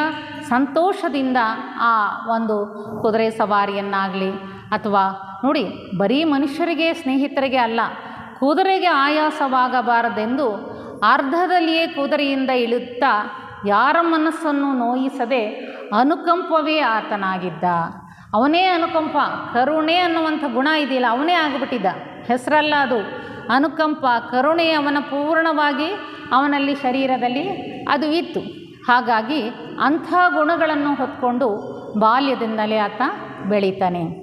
ಇನ್ನು ರಾಜ್ಕುಮಾರನಾಗ್ತಾನೆ. ಒಂದು ಹಂತಕ್ಕೆ 18 ವರ್ಷದ ಸಂದರ್ಭ ಆಗ್ತದೆ. ಇಷ್ಟೆಲ್ಲವೂ ಕೂಡ ಏನು ವಿಚಾರವನ್ನು ಮಾಡ್ತಾನೆ, ಈ ಮತ್ತೊಂದು ವಿಶೇಷವಾದಂಥವನ ಗುಣಗಳನ್ನು ಬೆಳೆಸ್ಕೊಳ್ತಾ ಹೋಗ್ತಾನೆ. ಅವನು ಮನುಷ್ಯ ಕೋಟಿ ಒಂದೇ ಅಲ್ಲ, ಮಾನವ ಕೋಟಿ ಅಲ್ಲದೆ ಮಾತು ಬಾರದಂಥ ಮೂಕ ಪ್ರಾಣಿಗಳು ಕೂಡ ನಮ್ಮ ಜೊತೆ ಬಂದಿದೆ. ನಮ್ಮ ಥಿಯಾಸಫಿ ವಾಂಗ್ಮಯ ಇದನ್ನು ತಿಳಿಸುತ್ತೆ. ನಾವೆಲ್ಲ ಕೂಡ ಮೂಲತಃ ಎಲ್ಲಿಂದ ಬಂದಿರೋ ಭೂತ ವರ್ಗಗಳಿಂದ, ಸಾಕು ಪ್ರಾಣಿ ವರ್ಗಗಳಿಂದ ಸಮೂಹಾತ್ಮರಾಗಿ ಈ ಮಾನವ ಜನ್ಮವನ್ನು ಪಡ್ಕೊಂಡಿದ್ವಿ. ಹೀಗಾಗಿ ನಮ್ಮ ಹಿಂದಿನ ವರ್ಗಗಳ ಮೇಲೆ ಯಾವತ್ತೂ ಕೂಡ ಅನುಕಂಪೆಯನ್ನು ತೋರಿಸ್ಬೇಕು ಅಂತ ಹೇಳಿ ಅವರು ವಿಶೇಷವಾದ ಕರುಣೆಯ ಭಾವಗಳನ್ನು ಹೊಂದಿರ್ತಾರೆ. ಒಂದು ಹೇಗೆ ಅವರಿಗೆ ಅನುಕಂಪ ಇತ್ತು ಅನ್ನೋದನ್ನು ನಾವು ತಿಳಿದೀವಿ. ಅದನ್ನು ಪುನಃ ನಿಮಗೆ ಮನವರಿಕೆ ಮಾಡಲಿಕ್ಕೆ ಪ್ರಯತ್ನ ಪಡ್ತೀನಿ. ಒಂದು ಋತು, ಒಂದು ವಸಂತ ಕಾಲ, ಏನು ನಾವು ಯುಗಾದಿಯ ಸಂದರ್ಭ ಅಂತೀವಿ. ಆ ಸಂಜೆಯ ಸಮಯದಲ್ಲಿ ಪಾರಿವಾಳಗಳ ಗುಂಪೊಂದು ಆಕಾಶದಲ್ಲಿ ಒಟ್ಟೊಟ್ಟಿಗೆ ಹೋಗ್ತಾ ಇರುತ್ತೆ. ಹಾರಿ ಹೋಗ್ತಾ ಇರಬೇಕಾದ್ರೆ ಸಿದ್ಧಾರ್ಥನ ಸಹೋದರ ಒಬ್ಬ ಪಾರಿವಾಳಕ್ಕೆ ಗುರಿ ಇಟ್ಟಾಗ ಅದು ಗಾಯಗೊಂಡು ಕೆಳಗೆ ಬೀಳುತ್ತೆ. ಆ ಪಾರಿವಾಳಕ್ಕೆ ಇವನ ಸಹೋದರ ಸಿದ್ಧಾರ್ಥನ ಚಿಕ್ಕಪ್ಪ, ದೊಡ್ಡಪ್ಪನ ಮಕ್ಕಳು ಇರ್ತಾರಲ್ಲ, ಅವನು ಬಿಲ್ವಿದ್ಯೆಯನ್ನು ಕಲಿತಾ ಇರ್ತಾನೆ. ನೋಡ್ತಾನೆ, ಇದು ಬಹಳ ಸುಂದರವಾಗಿದೆ. ಆ ಪಾರಿವಾಳವನ್ನು ಏನಾದರೂ ಪಡ್ಕೊಳ್ಬೇಕು ಅಂತ ಹೇಳಿ ಪಾರಿವಾಳಕ್ಕೆ ಗುರಿಯನ್ನು ಇಟ್ಟಾಗ ಆ ಪಾರಿವಾಳ ಏನು ಮಾಡುತ್ತೆ, ಕೆಳಗೆ ಬಿದ್ದೋಗುತ್ತೆ. ಆ ಕೆಳಗೆ ಬಿದ್ದಾಗ ಅದರ ದೇಹದಿಂದ ಏನು ಬರುತ್ತೆ, ಆ ಬಾಣ ಅಂಟ್ಕೊಂಡಿದ್ದರಿಂದ ರಕ್ತ ಬರುತ್ತೆ. ಹಾಗಾಗಿ ಅದನ್ನು ನೋಡಿ ಸಿದ್ಧಾರ್ಥನಿಗೆ ಬಹಳ ನೋವಾಗುತ್ತೆ. ಅವನು ಅನುಕಂಪದ ಮೂರ್ತಿಯೇ ಆಗಿದ್ದ ಅಲ್ವಾ. ಹಾಗಾಗಿ ಅದನ್ನು ಎತ್ಕೊಂಡು ಬರ್ತಾನೆ. ಓಡಿ ಹೋಗಿ ಎತ್ಕೊಂಡು ಬಂದು ಪ್ರೀತಿಯಿಂದ ಮೈದಡುತ್ತಾ ಅದಕ್ಕೆ ತಗಲಿದ್ದ ಬಾಣವನ್ನು ಮೃದುವಾಗಿ ತೆಗಿತಾನೆ. ಅಷ್ಟೇ ಸುಮ್ಮನಾಗ್ತಾನ, ತೆಗೆದುಬಿಟ್ಟು ಆ ಬಾಣವನ್ನು ತನ್ನ ಶರೀರಕ್ಕೆ ಚುಚ್ಕೊಳ್ತಾನಂತೆ. ನೋವು ಅನ್ನೋದು ನನಗೂ ಪರಿಚಯ ಆಗಬೇಕು. ಎಂಥ ವಿಶೇಷವಾದಂತಹ ಗುಣ ನೋಡಿ. ಆ ತಗಲಿರುವಂಥ ಬಾಣ ಅದಕ್ಕೆ ಚುಚ್ಚಿದಾಗ ಹೇಗೆ ನೋವಾಗುತ್ತೆ ನನಗೂ ಅರ್ಥವಾಗಬೇಕಲ್ಲ. ಕೆ ಜಯದೇವಿ ಲೆಗಾಡೆ ಅಂತ ಇದ್ದಾರೆ, ಅವರು ಒಂದು ಲೇಖಕಿ. ಅವರು ಒಂದು ಮಾತನ್ನು ಹೇಳ್ತಾರೆ, ನೊಂದ ನೋವ ನೋಯದವರೆತ್ತ ಬೆಲ್ಲರು ಅಂತ ಹೇಳಿ. ಈ ಗುಣ ನೋಡಿ ಅವನಲ್ಲಿ ಎಷ್ಟು ರಕ್ತಗತವಾಗಿತ್ತು ಅಂತ ಹೇಳಿ ಆ ಪಾರಿವಾಳಕ್ಕೆ ತಗಲಿದ್ದ ಬಾಣವನ್ನು ತಾನು ಚುಚ್ಕೊಳ್ತಾನೆ. ಆ ನೋವನ್ನು ಆ ಕನಿಕರದಿಂದ ಕಣ್ಣೀರು ಸುರಿಸ್ತಾನೆ. ಆ ಪಾರಿವಾಳಕ್ಕೆ ಎಷ್ಟು ನೋವಾಗಿರಬೇಕು ಅಂತ ಹೇಳಿ ಅದಕ್ಕೆ ಶುಶ್ರೂಷೆಯನ್ನು ಮಾಡ್ತಾನೆ. ಆಗ ಆಗುತ್ತಕ ಬರ್ತಾನೆ, ಯಾರು ಅವನ ಸಹೋದರ ಇದ್ದ ಪಾರಿವಾಳಕ್ಕೆ ಬಾಣವನ್ನು ಬಿಟ್ಟಿದ್ದ ಆತ ಬಂದು, ನೋಡು ನನಗೆ ಈ ಪಾರಿವಾಳಕ್ಕೆ ನಾನು ಪ್ರಾರಂಭದಲ್ಲಿ ಇಟ್ಟಿದ್ದು ಗುರಿ, ಆ ಪಾರಿವಾಳ ನನಗೆ ಸೇರಬೇಕಾಯ್ತು, ಹಾಗಾಗಿ ನನಗೆ ಕೊಟ್ಬಿಡು ಇಲ್ಲಿ ಅಂತ ಹೇಳಿ ಕೇಳಿದಾಗ ಸಿದ್ಧಾರ್ಥ ಹೇಳ್ತಾನೆ, ಪಾರಿವಾಳ ಸತ್ತಿಲ್ಲ, ಅದರ ರೆಕ್ಕೆಗಳಲ್ಲಿದ್ದಂತಹ ದೈವದತ್ತವಾದ ಹಾರುವ ಶಕ್ತಿ ಮಾತ್ರ ಸತ್ತಿದೆ. ಇದನ್ನು ಚೆನ್ನಾಗಿ ತಿಳ್ಕೊಳ್ಬೇಕು. ಇದಕ್ಕಿನ್ನೂ ಸ್ಥೂಲ ಜೀವಕ್ಕೆ ಏನು ಕೂಡ ಪ್ರಾಣಾಪಾಯದ ಸಂದರ್ಭ ಬಂದಿಲ್ಲ. ಆ ಹಾರುವ ಒಂದು ರೆಕ್ಕೆಗಳಿದೆಯಲ್ಲ ಶಕ್ತಿಗೊಂದಿದೆ ಅಂತ ಸಿದ್ಧಾರ್ಥ ಹೇಳ್ತಾನೆ. ಆಗ ದೇವದತ್ತ ಹೇಳ್ತಾನೆ, ಸೋದರನ ಹೆಸರು, ಆ ಪಕ್ಷಿ ಆಕಾಶದಲ್ಲಿ ಹಾರುತ್ತಿದ್ದಾಗ ಅದು ಯಾರಿಗೂ ಸೇರಿರಲಿಲ್ಲ. ಅದನ್ನು ಹೊಡೆದು ಕೆಳಗೆ ಯಾರು ಇಡಿಸಿದರೋ ಅವರಿಗೆ ಅದು ಸೇರಬೇಕಲ್ವಾ ಅಂತ ಹೇಳಿ ವಾದವನ್ನು ಮಾಡ್ತಾನೆ ಈ ದೇವದತ್ತ ಅನ್ನುವಂಥ ಸಹೋದರ. ಆಗ ನನ್ನ ಬೇಟೆ ನನಗೆ ಕೊಟ್ಬಿಡು, ನಾನು ಪ್ರಯತ್ನ ಪಟ್ಟಿದ್ದು ಅಂತ ಹೇಳಿ ಆ ಸೋದರ ಕೇಳ್ತಾನೆ. ಆಗ ನಿಜವಾದಂತಹ ರೀತಿಯಲ್ಲಿ ಆ ಸಿದ್ಧಾರ್ಥ ಒಂದು ಮಾತನ್ನು ಹೇಳ್ತಾನೆ, ಸೋದರನೇ, ಅಸಂಖ್ಯಾತ ಪಶು ಪಕ್ಷಿಗಳ ಪೈಕಿ ಕನಿಕರ ಮತ್ತು ಪ್ರೇಮದ ದೃಷ್ಟಿಯಿಂದ ಮೊದಲನೆಯದಾದ ಈ ಪಕ್ಷಿ ನನಗೆ ಸೇರಿದ್ದು. ಈಗ ನನಗೆ ಅರಿವಾಗಿದೆ, ಮಾನವ ಕೋಟಿಗೊಬ್ಬೇ ಅಲ್ಲ, ಮಾತು ಬಾರದ ಮೂಕ ಪ್ರಾಣಿಗಳು ಎಲ್ಲಕ್ಕೂ ದುಃಖ ಇದೆ, ಅವು ಕೂಡ ನೋವಿದೆ, ದುಃಖ ಇದೆ. ಇದಕ್ಕೋಸ್ಕರ ಇವತ್ತು ಮಾನವ ಕೋಟಿಯೂ ಕೂಡ ಸೇವೆಯನ್ನು ಮಾಡಬೇಕಾಗ್ತದೆ. ಹಾಗಾಗಿ ಆ ಕರುಣೆಯ ಪಾಠವನ್ನು ನಾನು ಈ ಮೂಕ ಪಕ್ಷಿಯಿಂದ ಕಲಿತೆ. ನಾನು ನಿನಗೆ ಸಮಾಧಾನ ಆಗಲಿಲ್ಲ ನನ್ನ ಹೇಳಿದ್ದಂಥ ಮಾತುಗಳು ಅಂದರೆ, ಹಿರಿಯರು ಇರ್ತಾರಲ್ಲ ಅವ್ರ ಹತ್ರ ಹೋಗಿ ತೀರ್ಮಾನ ಮಾಡೋಣ ಬಾ, ಈ ಪಾರಿವಾಳ ಯಾರಿಗೆ ಸೇರಬೇಕಾಗುತ್ತೆ ಅಂತ ಹೇಳಿ ಹಿರಿಯರ ಬಳಿಗೆ ತೆಗೆದುಕೊಂಡು ಹೋಗ್ತಾರೆ. ಆಗ ಅದರಲ್ಲಿ ಒಬ್ಬರು, ಎಲ್ಲರೂ ಕೂಡ ಕೆಲವರು ಸಿದ್ಧಾರ್ಥನಿಗೆ ಸೇರಬೇಕಾದ್ದು, ಕೆಲವರು ದೇವದತ್ತನಿಗೆ ಸೇರಬೇಕಾದ್ದು ಅಂತ ಹೇಳಿ ನಿಜವಾದಂಥ ಮಾತುಗಳನ್ನ ಹೇಳ್ತಾ ಅದರಲ್ಲಿ ಒಬ್ಬರು ತೀರ್ಮಾನವನ್ನು ಕೊಡ್ತಾರೆ. ಸಿದ್ಧಾರ್ಥನ ಪರವಾಗಿ ಒಬ್ಬರು ತೀರ್ಮಾನ ಕೊಡ್ತಾರೆ. ಏನಂದರೆ, ಪ್ರಾಣದಾನ ಮಾಡಿದವನಿಗೆ ಸಲ್ಲಿಸತಕ್ಕದ್ದು ಈ ಒಂದು ಪಕ್ಷಿ. ಹೆಚ್ಚಿನ ಹಕ್ಕು ಏನು ಪ್ರಾಣದಾನ ಮಾಡಿದ್ದಾನೆ, ಶುಶ್ರೂಷೆ ಮಾಡಿ ಬಾಣವನ್ನು ತೆಗೆದು ಇನ್ನೂ ಪೂರ್ಣವಾಗಿ ಪ್ರಾಣ ಪಕ್ಷಿ ಹಾರಿ ಹೋಗಲಿಲ್ಲ. ಹಾಗಾಗಿ ಪ್ರಾಣದಾನ ಮಾಡಿದಂತಹ ಆ ಒಂದು ವ್ಯಕ್ತಿಗೆ ಈ ಪಕ್ಷಿ ಸೇರಬೇಕಾದು. ಪ್ರಾಣದಾನ ಮಾಡಿದವನು ಸೇವೆ ಮಾಡಿ ಉಪಕಾರ ಮಾಡಿದ್ದಾನೆ. ಈ ಕಾರಣದಿಂದ ಈ ಪಕ್ಷಿಯನ್ನು ಯಾರು ರಕ್ಷಿಸಿದರೋ ಅವರಿಗೆ ಸೇರಿಸತಕ್ಕದ್ದು.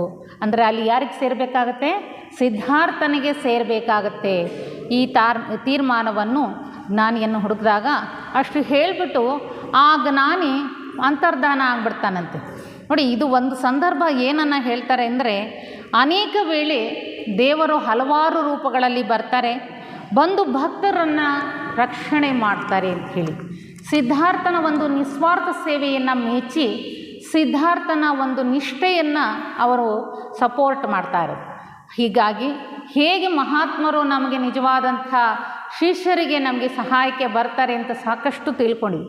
ಹಾಗೆ ಇಲ್ಲೂ ಕೂಡ ಆ ಸಿದ್ಧಾರ್ಥನಿಗೆ ಒಂದು ಪರೋಪಕಾರದ ಸೇವೆಯನ್ನು ಮೆಚ್ಚಿ ಎಲ್ಲರ ಮುಂದೆ ಇವರನ್ನು ಹೊಗಳ್ತಾರೆ.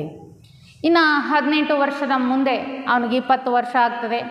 ಈ ಚಕ್ರವರ್ತಿ ರಾಜ್ಕುಮಾರನಿಗೆ ಏನಾದರೂ ಕೂಡ ಶುದ್ಧೋಧನ ಮಹಾರಾಜ ಏನು ಮಾಡ್ತಾನೆ, ಇಲ್ಲ ನನ್ನ ಮಗು ದೊಡ್ಡದಾಯಿತು, ನಾನು ಅವನಿಗೆ ಉಸ್ತುವಾರಿಯನ್ನು ಕೊಟ್ಟುಬಿಡಬೇಕು ಅಂತ ಹೇಳಿ 3 ಅರಮನೆಗಳನ್ನು ಕಟ್ಟಿಸ್ತಾನಂತೆ. ಶುದ್ಧೋಧನ ಮಹಾರಾಜ 3 ಅರಮನೆಗಳನ್ನು ಕಟ್ಟಿಸ್ತಾನಂತೆ. ಒಂದು ಅರಮನೆ ಚಳಿಗಾಲದಲ್ಲಿ ಬೆಚ್ಚಗಿರುವಂತೆಯೂ, 2ನೆಯದು ಬೇಸಿಗೆಯಲ್ಲಿ ತಂಪಾಗಿರುವಂತೆಯೂ, 3ನೆಯದು ಸದಾಕಾಲ ಹಿತಕರವಾಗಿರುವಂತೆಯೂ, ಅದರ ಸುತ್ತಲೂ ಸುಂದರವಾದ ತೋಟ, ನೀರಿನ ಝರಿಗಳು, ಹೀಗೆ ವೈಭವಯುತವಾದ ಸುಖಕರ ಜೀವಿತ ಬುದ್ಧನಿಗಾಗಿ ಏರ್ಪಾಟು ಮಾಡ್ತಾರಂತೆ. ಲೆಕ್ಕ ಹಾಕಳಿ, ಎಂಥ ವೈಭವಯುತವಾದಂತಹ ರೀತಿಯಲ್ಲಿ ಸಿದ್ಧಾರ್ಥ ಬೆಳೀತಾ ಬರ್ತಾನೆ. ಶುದ್ಧೋಧನ ಮಹಾರಾಜನಿಗೆ ಎಲ್ಲವನ್ನೂ ಏರ್ಪಾಟು ಮಾಡ್ಕೊಳ್ತಾನೆ. ಹಾಗೆ ಜ್ಯೋತಿಷ ಹೇಳಿದ್ದಂಥ ಮಾತು ಕೂಡ ನೆನಪಿನಲ್ಲಿ ಉಳ್ಕೊಂಡಿರುತ್ತೆ, ಅವನ ಮನಸ್ಸಿನಲ್ಲಿ ಉಳ್ಕೊಂಡಿರುತ್ತೆ. ಆಗ ಇಷ್ಟೆಲ್ಲ ವೈಭವವನ್ನು ತ್ಯಜಿಸ್ಬಿಡ್ತಾನ ನನ್ನ ಮಗ, ಮುಂದೆ ಸನ್ಯಾಸಿ ಆಗ್ತಾನ ಅನ್ನೋದು ಕೂಡ ಅವನಿಗೆ ಏನಾಗುತ್ತೆ, ಹಾಗಾಗಿ ಆಗಬಾರ್ದು, ಈ ಸನ್ಯಾಸಿ ಆಗಬಾರ್ದು ಅಂತ ಹೇಳಿ ಯಶೋಧರೆ ಎನ್ನುವಂಥವಳ ಜೊತೆಗೆ ವಿವಾಹವನ್ನು ಮಾಡಿಕೊಡ್ತಾನೆ. ಸಂಸಾರವನ್ನು ಕಟ್ಕೊಂಡ್ರೆ ಜವಾಬ್ದಾರಿಯಾಗಿ ಈ ಏನೆಲ್ಲ ವೈಭವ ಇದೆ ಇಲ್ಲೇ ಇರೋಕ್ಕೆ ಸಾಧ್ಯವಾಗುತ್ತೆ ಅಂತ ಹೇಳಿ ಯಶೋಧರೆ ಜೊತೆ ವಿವಾಹವನ್ನು ಮಾಡಿಕೊಡ್ತಾನೆ. ಇಷ್ಟೆಲ್ಲ ಆದಮೇಲೆ ಯಶೋಧರೆ ಜೊತೆ ವಿವಾಹವೂ ಕೂಡ ಆಗುತ್ತೆ. ಒಮ್ಮೆ ರಾಜ್ಕುಮಾರನಿಗೆ, ಹೌದಾ ಇಷ್ಟೇನ ನನ್ನ ಒಂದು ನಗರ, ಇಲ್ಲ ಈ ಕಪಿಲವಸ್ತುವನ್ನು ಸಂಪೂರ್ಣವಾಗಿ ನಾನು ವೀಕ್ಷಣೆ ಮಾಡಬೇಕು, ಕಪಿಲವಸ್ತುವನ್ನು ಸಂಪೂರ್ಣವಾಗಿ ನಾನು ನೋಡಬೇಕು ಅಂತ ಹೇಳಿ ಆ ತಂದೆಗೆ ಹೇಳಿದಾಗ ಚನ್ನ ಅನ್ನುವಂಥ ಶಿಷ್ಯ ಇರ್ತಾನೆ. ಆ ಚನ್ನನ ಜೊತೆಯಲ್ಲಿ ರಥದಲ್ಲಿ ಕುಳಿತು ಆ ರಾಜ್ಕುಮಾರ ಸಿದ್ಧಾರ್ಥ ಕಪಿಲವಸ್ತುವಿನ ಸಂಚಾರ ಮಾಡಲಿಕ್ಕೆ ಪ್ರಾರಂಭ ಮಾಡ್ತಾನೆ. ಆಗ ಆ ಊರಿನ ಎಲ್ಲ ಕಪಿಲವಸ್ತುವಿನ ಜನರು ಬಹಳ ವೈಭವಯುತವಾಗಿ ಸಂತೋಷದಿಂದ ಸಂಭ್ರಮದಿಂದ ಆತನನ್ನು ಸ್ವಾಗತ ಮಾಡ್ತಾರಂತೆ. ಆ ಸ್ವಾಗತಿಸುವ ಸಂತೋಷಿಸುವ ರೀತಿಯನ್ನು ನೋಡಿ ಸಿದ್ಧಾರ್ಥನಿಗೆ ಅನಿಸುತ್ತಂತೆ, ಇವರೆಲ್ಲ ಇಷ್ಟೊಂದು ಸಂತೋಷವಾಗಿ ನನ್ನನ್ನು ಸ್ವಾಗತ ಮಾಡ್ತಾ ಇದ್ದಾರೆ, ಈ ಸಂತೋಷವನ್ನು ನಾನು ಇವರೆಲ್ಲರೂ ಕೂಡ ಈ ರೀತಿ ಮಾಡೋದ್ರಿಂದ ಇವ್ರಿಗೆ ನಾನು ಏನು ಕೊಡಬಲ್ಲೆ, ಏನು ಕೊಡಬೇಕಾಗತ್ತೆ ನಾನು ಅಂತ ಚಿಂತನೆ ಮಾಡ್ತಾನಂತೆ.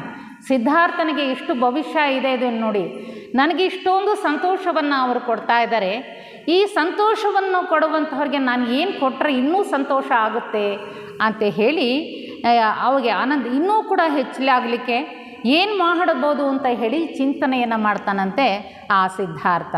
ಸರಿ, ಚೆನ್ನ ಏನು ಜೊತೆಯಲ್ಲಿ ಬಂದಿರ್ತಾನೆ, ಆ ರಥವನ್ನು ಆ ಕೋಟೆ ಗೋಡೆಗಳ ಆಚೆ ಕಳಿಸು, ಆ ಅರಮನೆ ಇದೆ, ಕೋಟೆ ಇದೆ, ಅದರ ಆಚೆಗೆ ನಾನು ಪ್ರಪಂಚವನ್ನು ನೋಡಬೇಕು, ಇಲ್ಲೇನೋ ಸುಂದರವಾದಂತಹ ಬಹಳ ಸುಖಕರವಾದಂತಹ ಒಂದು ವಾತಾವರಣ ಇದೆ ನಗರ, ಇನ್ನು ಮುಂದೆ ಏನೇನಿದೆ ನನಗೆ ಅದನ್ನು ನೋಡಲಿಕ್ಕೆ ಅವಕಾಶ ಮಾಡಿಕೊಡು ಅಂತ ಹೇಳಿ ಚೆನ್ನನನ್ನು ರಥವನ್ನು ಆ ಕೋಟೆಯ ಆಚೆ ಇರುವಂಥ ಗೋಡೆಯ ಬಳಿಗೆ ಕರ್ಕೊಂಡು ಹೋಗ್ತಾನೆ.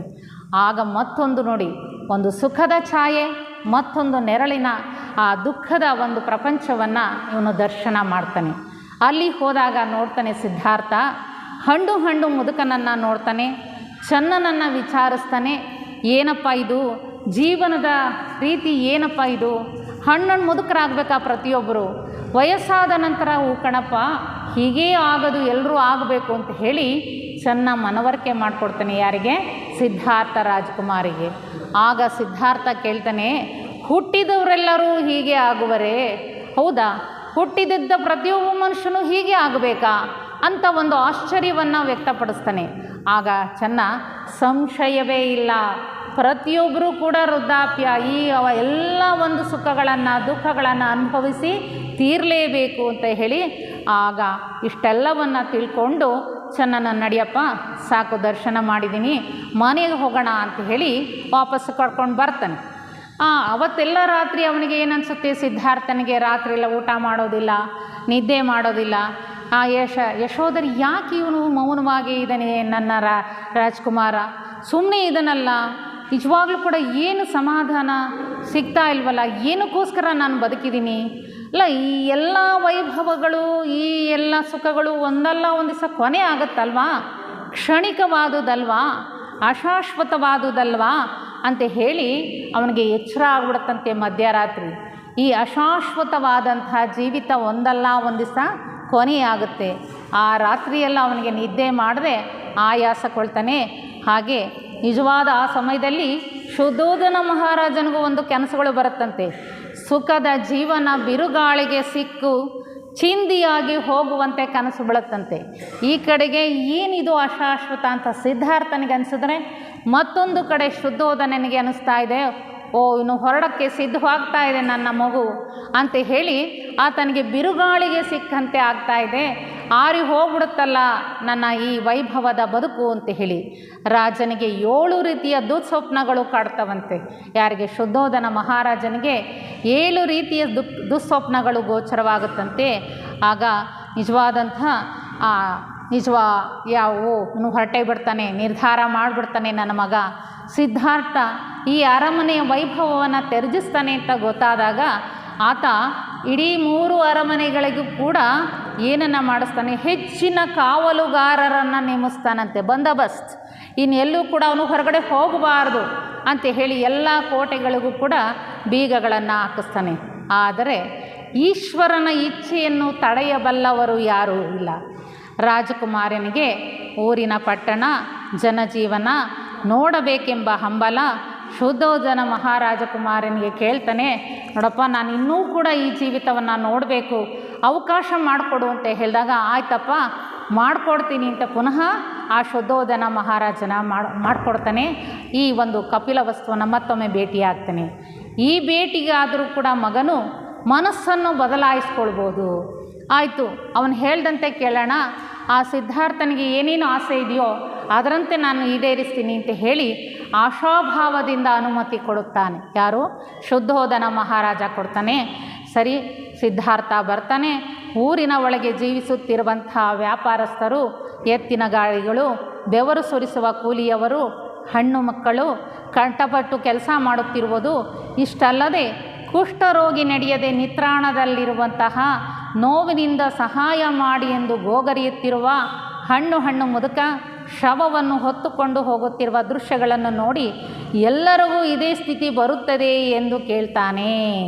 ಪುನಃ 2ನೇ ಸಾರಿ ಬಂದಾಗ ಇವನ್ನೆಲ್ಲ ನೋಡ್ತಾನೆ. ಶವವನ್ನು ನೋಡ್ತಾನೆ, ಕುಷ್ಠರೋಗಿ ಪರಿತಪಿಸ್ತಾ ಇರುವಂಥದ್ದನ್ನು ನೋಡ್ತಾನೆ. ಎಲ್ರಿಗೂ ಹೀಗೆ ಬರುತ್ತಾ ಅಂತ ಹೇಳಿ ಆಗ ಚೆನ್ನನನ್ನು ಕೇಳಿದಾಗ, ಹೌದಪ್ಪ, ಎಲ್ಲರೂ ಕೂಡ ಒಂದಲ್ಲ ಒಂದು ರೀತಿ ಭಯದಿಂದನೇ ನಾವು ಜೀವಿಸ್ತಾ ಇರೋದು. ಎಲ್ಲ ಬಿಟ್ಟು ಹೋಗಬೇಕಲ್ಲ, ಇಷ್ಟೆಲ್ಲ ಸುಖ ಸಂಪತ್ತುಗಳನ್ನು ಬಿಟ್ಟು ಹೋಗಬೇಕಲ್ಲ, ನನ್ನ ಸಂಸಾರವನ್ನು ತ್ಯಜಿಸ್ಬೇಕಲ್ಲ ಅಂತ ಹೇಳಿ ಭಯದಿಂದನೇ ಜೀವಿಸ್ತಾ ಇದ್ದಾರೆ. ದೇಹ, ರೋಗ, ಮರಣ ಎಲ್ಲವೂ ಎಲ್ರಿಗೂ ತಪ್ಪಿದ್ದಲ್ಲ. ಇದ್ಯಾವುದೂ ಕೂಡ ಮನುಷ್ಯನಿಗೆ, ಹುಟ್ಟಿದಂಥ ಮನುಷ್ಯನಿಗೆ ತಪ್ಪಿದ್ದಲ್ಲ. ಹಾಗಾಗಿ ಈ ಪ್ರಪಂಚದ ಗೋಳು ನಶ್ವರವಾದ ಆನಂದ, ಎಲ್ಲ ಸುಖಗಳ ಅಂತ್ಯವೇ ದುಃಖ. ಒಟ್ಟಾರೆ ಈ ಒಂದು ಸತ್ಯವನ್ನು ಅಲ್ಲೇ ಪ್ರಾರಂಭದಲ್ಲೇ ಕಂಡುಕೊಳ್ತಾನೆ. ಯಾರು? ಸಿದ್ಧಾರ್ಥ. ಕಾಲಚಕ್ರಕ್ಕೆ ಎಲ್ಲರೂ ಕೂಡ ಸಿಗಹಾಕ್ಕೊಳ್ಳೇಬೇಕು, ಅನುಭವಿಸಲೇಬೇಕು. ನಮಗೆ ನಿಜವಾದಂತಹ ಏನು ಸುಖದ ಸೊಪ್ಪತ್ತಿಗೆ ಅಂದ್ಕೊಂಡಿರ್ತೀವಿ, ನಾನು ಕೂಡ ಈ ಒಂದು ಸುಖದ ಸೊಪ್ಪತ್ತಿಗೆಯಲ್ಲಿ ಮೋಸ ಹೋದೆ ಅನ್ನೋದು ಸಿದ್ಧಾರ್ಥನಿಗೆ ಮನವರಿಕೆ ಆಗುತ್ತಂತೆ. ಹೌದಾ, ನಾನು ಕೂಡ ನಮ್ಮಪ್ಪನಿಂದ ಇಷ್ಟೆಲ್ಲ ರಾಜ್ಕುಮಾರನಾದೆ, ಅರಮನೆಗಳಲ್ಲಿ ಸುಖವನ್ನು ಕಾಣ್ತಾ ಇದ್ದೀನಿ, ನಾನು ಮಾರು ಹೋಗ್ಬಿಟ್ನಲ್ಲ. ಅಲ್ಲ, ಪ್ರಪಂಚವನ್ನು ಯಾಕೆ ಹೀಗೆ ಬಿಟ್ಟು ಹೋಗ್ತಾ ಇದ್ದಾರೆ? ಎಲ್ರಿಗೂ ಕೂಡ ನಿಜವಾಗ್ಲೂ ಕೂಡ ಏನಾದರೂ ಬೆಳಕನ್ನು ಕೊಡಬೇಕು ಅಂತ ಹೇಳಿ ಸಿದ್ಧಾರ್ಥ ನಿರ್ಧಾರವನ್ನು ಮಾಡ್ತಾನೆ. ಅದೇ ಚೈತ್ರ ಮಾಸದ ಪೌರ್ಣಮಿಯ ದಿನ, ರಾಮನವಮಿಯ ಹಿಂದು ಮುಂದು ಅರಮನೆಯಲ್ಲಿ ಎಲ್ಲರೂ ಕೂಡ ನಿದ್ರೆಗೆ, ಮಧ್ಯರಾತ್ರಿ ನಿದ್ರೆಗೆ ಜಾರಿದ್ದಾರೆ. ಆಗ ಪಕ್ಕದಲ್ಲಿ ಮಲಗಿದ್ದಂತಹ ಯಶೋಧರೆ ಕೂಡ ಸಿದ್ಧಾರ್ಥ ರಾಜ್ಕುಮಾರನ ಎಬ್ಬಿಸಿ, ಇದ್ದಕ್ಕಿದ್ದಂತೆ ನನಗೆ ಭಯಂಕರವಾದ ಕನಸು ಬೀಳ್ತಾ ಇದೆ ಅಂತ ಅವಳು ಕೂಡ ಹೇಳ್ತಾಳೆ. ಹೋಗುವ ಸೂಚನೆ ಇವಳಿಗೂ ಕೂಡ ದುಸ್ವಪ್ನವಾಗಿ ಕಾಡುತ್ತೆ. ಯಾರಿಗೆ? ಯಶೋಧರೆಗೆ. ಸರಿ, ಅಷ್ಟೆಲ್ಲ ಅವಳು ಭಯಂಕರವಾದ ಸ್ವಪ್ನಗಳನ್ನು ಕೂಡ ತಿಳಿಸ್ತಾಳೆ. ಸರಿ, ಆದರೂ ಕೂಡ ಯಾವುದಕ್ಕೂ ಕೂಡ ಮಣೆ ಹಾಕದೆ ಆತ ಏನು ಮಾಡ್ತಾನೆ, ನಿಜವಾಗ್ಲೂ ಕೂಡ ಮನೆ, ಮಠ, ಸಂಸಾರ, ಯಶೋಧರೆಯನ್ನು ಎಲ್ಲವನ್ನೂ ಬಿಟ್ಟು ಏಕಾಂಗಿಯಾಗಿ ಬರ್ತಾನೆ, ಹೊರಟೇ ಬಿಟ್ಟ. ಯಾರು? ಈ ಸಿದ್ಧಾರ್ಥ. ಲೋಕೋಪಕಾರಿಯಾಗಿ ಮಾನವರನ್ನು ರಕ್ಷಿಸಿದರೆ ಅದರಲ್ಲಿಯೂ ಕೂಡ ರಾಣಿಯೂ ಸೇರಿರುವವಳಲ್ಲವೇ? ಇದು ಅವನ ಮನಸ್ಸಿಗೆ ಬರುತ್ತೆ. ಯಾರಿಗೆ? ಸಿದ್ಧಾರ್ಥನಿಗೆ. ಅಲ್ಲ, ನಾನು ರಾಣಿಯನ್ನಾಗಿ ಏನು ಬಿಟ್ಟು ಹೋಗ್ತಿಲ್ಲ, ಇಡೀ ಮಾನವ ಕೋಟಿಯಲ್ಲಿ ಇವಳು ಕೂಡ ಸೇರಿದಳಲ್ವಾ, ನನ್ನ ಹೆಂಡತಿ, ನನ್ನ ಮಗು ಎಲ್ಲವೂ ಸೇರಿದಳಲ್ವಾ. ನನ್ನೊಬ್ಬನ ತ್ಯಾಗದಿಂದ ಕೋಟ್ಯಾಂತರ ಜನರು ರಕ್ಷಿಸಲ್ಪಟ್ಟರೆ ಸಾಲದೆ. ಇದು ಅವನ ಅಚಲವಾದ ನಿರ್ಧಾರ. ಹೌದಲ್ಲ, ನಾನು ತೆಗೆದುಕೊಳ್ಳುವಂಥ ನಿರ್ಧಾರ, ನಾನು ಈ ಮಾನವ ಕೋಟಿಯ ದುಃಖದ ಹಿಂದೆ ಇರುವಂಥ ಸತ್ಯವನ್ನು ಕಂಡುಕೊಳ್ಬೇಕು ಅಂತ ಹೇಳಿ ಹೊರಡೋದಕ್ಕೆ ಸಿದ್ಧತೆಯನ್ನು ಮಾಡ್ಕೊಳ್ತಾ ಇದ್ದಾನೆ. ಹಾಗಾಗಿ ಆತ ತೀರ್ಮಾನವನ್ನು ಮಾಡ್ತಾನೆ, ಈ ಎಲ್ಲರೂ ಕೂಡ ನನ್ನ ಜೊತೆಯಲ್ಲಿ ಬಿಟ್ಟು ಹೋದರೂ ಕೂಡ ಇವರು ಕೂಡ ಒಂದು ಭಾಗವೇ ಅಲ್ವೇ, ಮಾನವ ಕೋಟಿಯ ಭಾಗವೇ ಅಲ್ವೇ, ತ್ಯಾಗದಿಂದ ಕೋಟ್ಯಾಂತರ ಜನರನ್ನು ರಕ್ಷಿಸಬಹುದಲ್ವಾ. ನಾನು ಒಂದು ನಿಮಿಷದ ತೀರ್ಮಾನ ಮಾಡಿ ಹೊರಟು ಬಿಟ್ಟರೆ ಮಾನವ ಕೋಟಿಗೆ ಬೇಕಾಗಿರುವಂಥ ಸತ್ಯವನ್ನು ಆವಿಷ್ಕಾರ ಮಾಡಬಹುದಲ್ಲ. ಹಾಗಾಗಿ ನಾನು ಈ ಒಂದು ಸಣ್ಣ ತ್ಯಾಗ ಯಾಕೆ ಮಾಡಬಾರ್ದು ಅಂಥೇಳಿ ಆತ, ನಾನೀಗ ನನ್ನ ಸಿಂಹಾಸನ, ನನ್ನ ಸಂತೋಷ, ನನ್ನ ಆನಂದದ ದಿನಗಳು, ಸುಂದರವಾದ ಅರಮನೆ, ಪ್ರೇಮದ ಮಡದಿ, ಗರ್ಭದಲ್ಲಿ ಬೆಳೆಯುತ್ತಿರುವ ನನ್ನ ಪ್ರೇಮದ ಕುಡಿ ಎಲ್ಲವನ್ನೂ ತೊರೆಯುತ್ತಿದ್ದೇನೆ. ಇಷ್ಟನ್ನು ಮನಸ್ಸಿನಲ್ಲಿ ಆತ ಸಿದ್ಧತೆ ಮಾಡ್ಕೊಳ್ತಾ ಇದ್ದಾನೆ. ಯಾರು? ಸಿದ್ಧಾರ್ಥ.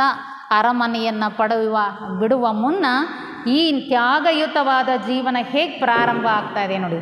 ಮಗು ಇನ್ನೂ ಕೂಡ ಯಶೋಧರ ಹೊಟ್ಟೆಯಲ್ಲಿ ಬೆಳೀತಾ ಇದೆ.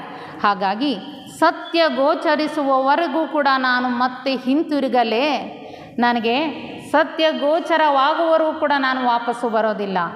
ಸತ್ಯ ಇದ್ದಲ್ಲಿ ಅದು ಸಿಗುವ ತನಕ ನಿಜವಾಗ್ಲೂ ಈ ಮಾನವ ಕೋಟಿಯ ಅಜ್ಞಾನದ ಹಿಂದೆ ಏನಾದರೂ ಸತ್ಯ ಇದ್ದರೆ ಅದು ನನಗೆ ಗೋಚರವಾಗುವವರೆಗೂ ನಾನು ಹಿಂತಿರುಗುವುದಿಲ್ಲ. ಇದು ಇವನ ನಿಜವಾದಂಥ ತೀರ್ಮಾನ. ಇದೇ ಅವನ ನಿಜವಾದ ಅಂತಿಮ ತ್ಯಾಗದ ಒಂದು ನಿರ್ಧಾರ. ಹೀಗೆಲ್ಲ ಯೋಚಿಸಿ ಯಶೋಧರೆಯ ಪಾದಗಳನ್ನು ನಮಸ್ಕರಿಸುತ್ತಾ ಹಾಸಿಗೆಯನ್ನು ದೇವರ ಪೀಠವೆಂಬಂತೆ 3 ಬಾರಿ ಸುತ್ತುತ್ತಾ ಹೊಡೆದುಕೊಳ್ಳುತ್ತಿರುವ ಹೃದಯದ ಮೇಲೆ ತನ್ನ 2 ಕೈಗಳನ್ನು ಇರಿಸಿ, ನಾನು ಎಂದಿಗೂ ಇಲ್ಲಿಗೆ ಬರಲಾರೆ, ಈ ಅರಮನೆಗೆ ನಾನು ಬರಲ್ಲ, ಈ ಯಶೋಧರೆಯ ಸಿಂಹಾಸನ ಎಲ್ಲವೂ ಕೂಡ ನನಗೆ ಇಷ್ಟು ದಿವಸ ನನಗೆ ರಕ್ಷಣೆ ಸಂತೋಷವನ್ನು ಕೊಟ್ಟಿದೆ, ನಾನು ನನ್ನ ಸತ್ಯ ಗೋಚರವಾಗುವವರೆಗೂ ಬರೋದಿಲ್ಲ ಅಂಥೇಳಿ ಪ್ರದಕ್ಷಿಣೆಯನ್ನು ಮಾಡ್ತಾ ನಿಜವಾಗ್ಲೂ ಕೂಡ ಯಾರ ಹತ್ರೂ ಇಲ್ಲ, ಯಾರು ಕರೆದ್ರೂ ಇಲ್ಲ, ನಾನು ಬರೋದಿಲ್ಲ ಅಂತ ಹೇಳಿ ಒಂದು ನಿಜವಾದಂಥ ನಿರ್ಧಾರವನ್ನು, ಕಠಿಣವಾದ ನಿರ್ಧಾರವನ್ನು ಮಾಡಿ ಮಧ್ಯರಾತ್ರಿ ಹೊರಟೇ ಬಿಡ್ತಾನೆ. ನಿಶಬ್ದವಾಗಿ ಮಲಗಿದ್ದ ಎಲ್ಲರನ್ನೂ ದಾಟಿ ಮಧ್ಯರಾತ್ರಿ ಹೊರಟಾಗ ಆಕಾಶದಲ್ಲಿ ಪ್ರಕೃತಿಯೂ ಕೂಡ ಸಪೋರ್ಟ್ ಹೇಗಿದೆ ನೋಡಿ. ಆಕಾಶದ ನಕ್ಷತ್ರಗಳು ಪ್ರೇಮದಿಂದಲೂ, ಬೀಸುವ ತಂಗಾಳಿ ಹಿಮಾಲಯದಿಂದ ಹಿಂದೂ ಸಾಗರದವರೆಗೆ ಭೂಮಿ ನಡುಗಿತೆಂದು ಅಷ್ಟ ದಿಕ್ಪಾಲಕರು ವಜ್ರ, ವೈಡೂರ್ಯ ಮತ್ತು ರತ್ನಗಳನ್ನು ಸುರಿಸುತ್ತಾ ಬಾಗಿಲಲ್ಲಿ ನಿಂತು ಬೀಳ್ಕೊಟ್ಟರು. ಆ ಸಿದ್ಧಾರ್ಥನಿಗೆ ಈ ಒಂದು ಬೀಳ್ಕೊಡುಗೆಯನ್ನು ಪ್ರಕೃತಿ ಸಪೋರ್ಟ್ ಮಾಡುತ್ತೆ. ನಿಜವಾಗ್ಲೂ ಹೋಗಿ ಬಾರಪ್ಪ, ಮಾನವ ಕೋಟಿಗೆ ಅಜ್ಞಾನವನ್ನು ಹೋಗಲಾಡಿಸ್ಕೊಳ್ಳಿಕ್ಕೆ ನೀನು ಸತ್ಯವನ್ನು ಕಂಡುಹಿಡಿಯಲಿಕ್ಕೆ ಹೊರಟಿದೆಯಾ ಅಂಥೇಳಿ ಸಂತೋಷದಿಂದ ಎಲ್ಲರೂ ಕೂಡ ಒಂದು ಬೀಳ್ಕೊಡುಗೆಯನ್ನು ಕೊಡ್ತಾರೆ. ಅದ್ಭುತ ಪ್ರೇಮವನ್ನು ಹೊರಸೂಸುತ್ತಾ ಹೊರಟೇ ಬಿಟ್ಟ. ಯಾರು? ಈ ಸಿದ್ಧಾರ್ಥ. ಆ ಒಂದು ಸಂದರ್ಭವನ್ನೇ ಬೇಂದ್ರೆಯವರು ಒಂದು ಕಡೆ ಹೇಳ್ತಾರೆ. ಏನನ್ನು ಹೇಳ್ತಾರೆ ಅಂದರೆ, ಹೇಗೆ ಹೊರಟ ಅಂತ ಹೇಳಿದ್ರೆ ಕುದುರೆಯನ್ನು ಹತ್ತಿ ಏರಿ ಗಾಳಿ ಕುದುರೆ ಸವಾರಿ ಅಂತ ಹೇಳ್ತಾರೆ. ಗಾಳಿ ಎನ್ನುವಂಥ ಕುದುರೆಯನ್ನು ಏರಿ ಹೊರಟ ಇವನು. ಸಾಮಾನ್ಯವಾದ ಕುದುರೆ, ಸ್ಥೂಲ ದೇಹದ ಕುದುರೆ ಅಲ್ಲ, ಗಾಳಿ ಕುದುರೆ ಸವಾರಿಯಂತೆ ಶರವೇಗದಲ್ಲಿ ಹೊರಟೇ ಬಿಟ್ಟ. ನಿರ್ಧಾರ ಅಚಲವಾಗಿತ್ತು, ಹೊರಟೇ ಬಿಟ್ಟ. ಎಲ್ಲಿಗೆ ಹೋಗ್ತೀನಿ ಅಂತ ಅವನಿಗಷ್ಟೇ ಗೊತ್ತಿಲ್ಲ. ಇನ್ನು ಮುಂದೆ ಅವನು ಸತ್ಯವನ್ನು ಕಂಡುಕೊಂಡಾಗ ಸಾಧ್ಯ ಆಗ್ತದೆ. ಸತ್ಯವನ್ನು ಹುಡುಕಲು ಹೊರಟಿರುವೆ. ಪ್ರೀತಿಯ ಆ ಕುದುರೆಯನ್ನು ಚನ್ನನನ್ನು ನೇವರಿಸುತ್ತಾ ಕುದುರೆ ಏರಿ ಹೊರಟೇ ಬಿಟ್ಟ. ಚನ್ನನಿಗೆ ಕುದುರೆಯನ್ನು ಹಿಂತಿರುಗಿ ತೆಗೆದುಕೊಂಡು ಹೋಗು ಎಂದು ಹೇಳ್ತಾನೆ. ನೋಡಿ, ಏನನ್ನೂ ತೆಗೆದುಕೊಳ್ಳಿಲ್ಲ ಸಿದ್ಧಾರ್ಥ. ಚನ್ನನನ್ನು, ಕುದುರೆಯನ್ನು ಕರ್ಕೊಂಡು ಬರ್ತಾನೆ, ಸಮಾಧಾನ ಪಡಿಸ್ತಾನೆ. ಕುದುರೆಯನ್ನು ವಾಪಸ್ ತೊಗೊಂಡಾಗಪ್ಪ, ಚನ್ನ ನೀನು ನನಗೆ ಇದುವರೆಗೂ ನನಗೆ ಸಪೋರ್ಟ್ ಮಾಡಿದೀಯ ನೀನು ಅಂತ ಹೇಳಿ ಮೈದಡಿವಿ ಪ್ರೀತಿಯಿಂದ. ನೀನು ಮಾಡಿರುವ ಈ ಒಳ್ಳೆಯ ಕಾರ್ಯದಿಂದ ಸರ್ವರಿಗೂ ಮಂಗಳವಾಗುವುದು. ಅವನಿಗೆ ಮುನ್ಸೂಚನೆ ನೋಡಿ. ಆ ಬುದ್ಧರಿಗೆ ಎಷ್ಟು ಚೆನ್ನಾಗಿ ಬೆಳವಣಿಗೆ ಆಗಿತ್ತು ಅನ್ನೋಕ್ಕೆ, ಇಲ್ಲಪ್ಪ ನನಗೆ ಒಂದು ವಿಶೇಷವಾದಂತಹ ತ್ಯಾಗಕ್ಕೆ ಸಹಾಯ ಮಾಡಿದೀಯ ನೀನು. ಮಾನವ ಕೋಟಿಗೆ ನಾನು ಸಹಾಯ ಮಾಡಲಿಕ್ಕೆ ಹೊರಟಿರುವಂಥದಕ್ಕೆ ನೀನು ನನಗೆ ಸಹಾಯ ಮಾಡಿದೀಯಾ ಅಂಥೇಳಿ ನೀನು ಹೊರಟು ಹೋಗು ಅಂಥೇಳಿ ಚನ್ನನನ್ನು ಅರಮನೆಗೆ ವಾಪಸ್ ಕಳಿಸ್ಕೊಡ್ತಾನೆ. ನಾನು ಜ್ಞಾನವನ್ನು ಪಡೆದು ಹಿಂತಿರುಗಿ ಬರುವವರೆಗೆ ನನ್ನನ್ನು ಮರೆತು ಬಿಡು ಅಂತ ಹೇಳಿ ಚನ್ನನಿಗೆ ಹೇಳ್ತಾನೆ. ಹೊರಗ್ಬೇಡ, ನೀನು ಸಾಮಾನ್ಯರಂತೆ, ನಾನು ಸತ್ಯ ಸಾಕ್ಷಾತ್ಕಾರವರೆಗೂ ಕೂಡ ನನ್ನನ್ನು ಬಿಟ್ಟುಬಿಡು, ಮರೆತುಬಿಡು. ಮನುಷ್ಯನಿಂದಲೇ ಮನುಷ್ಯನ ಉದ್ಧಾರವಾಗಬೇಕು.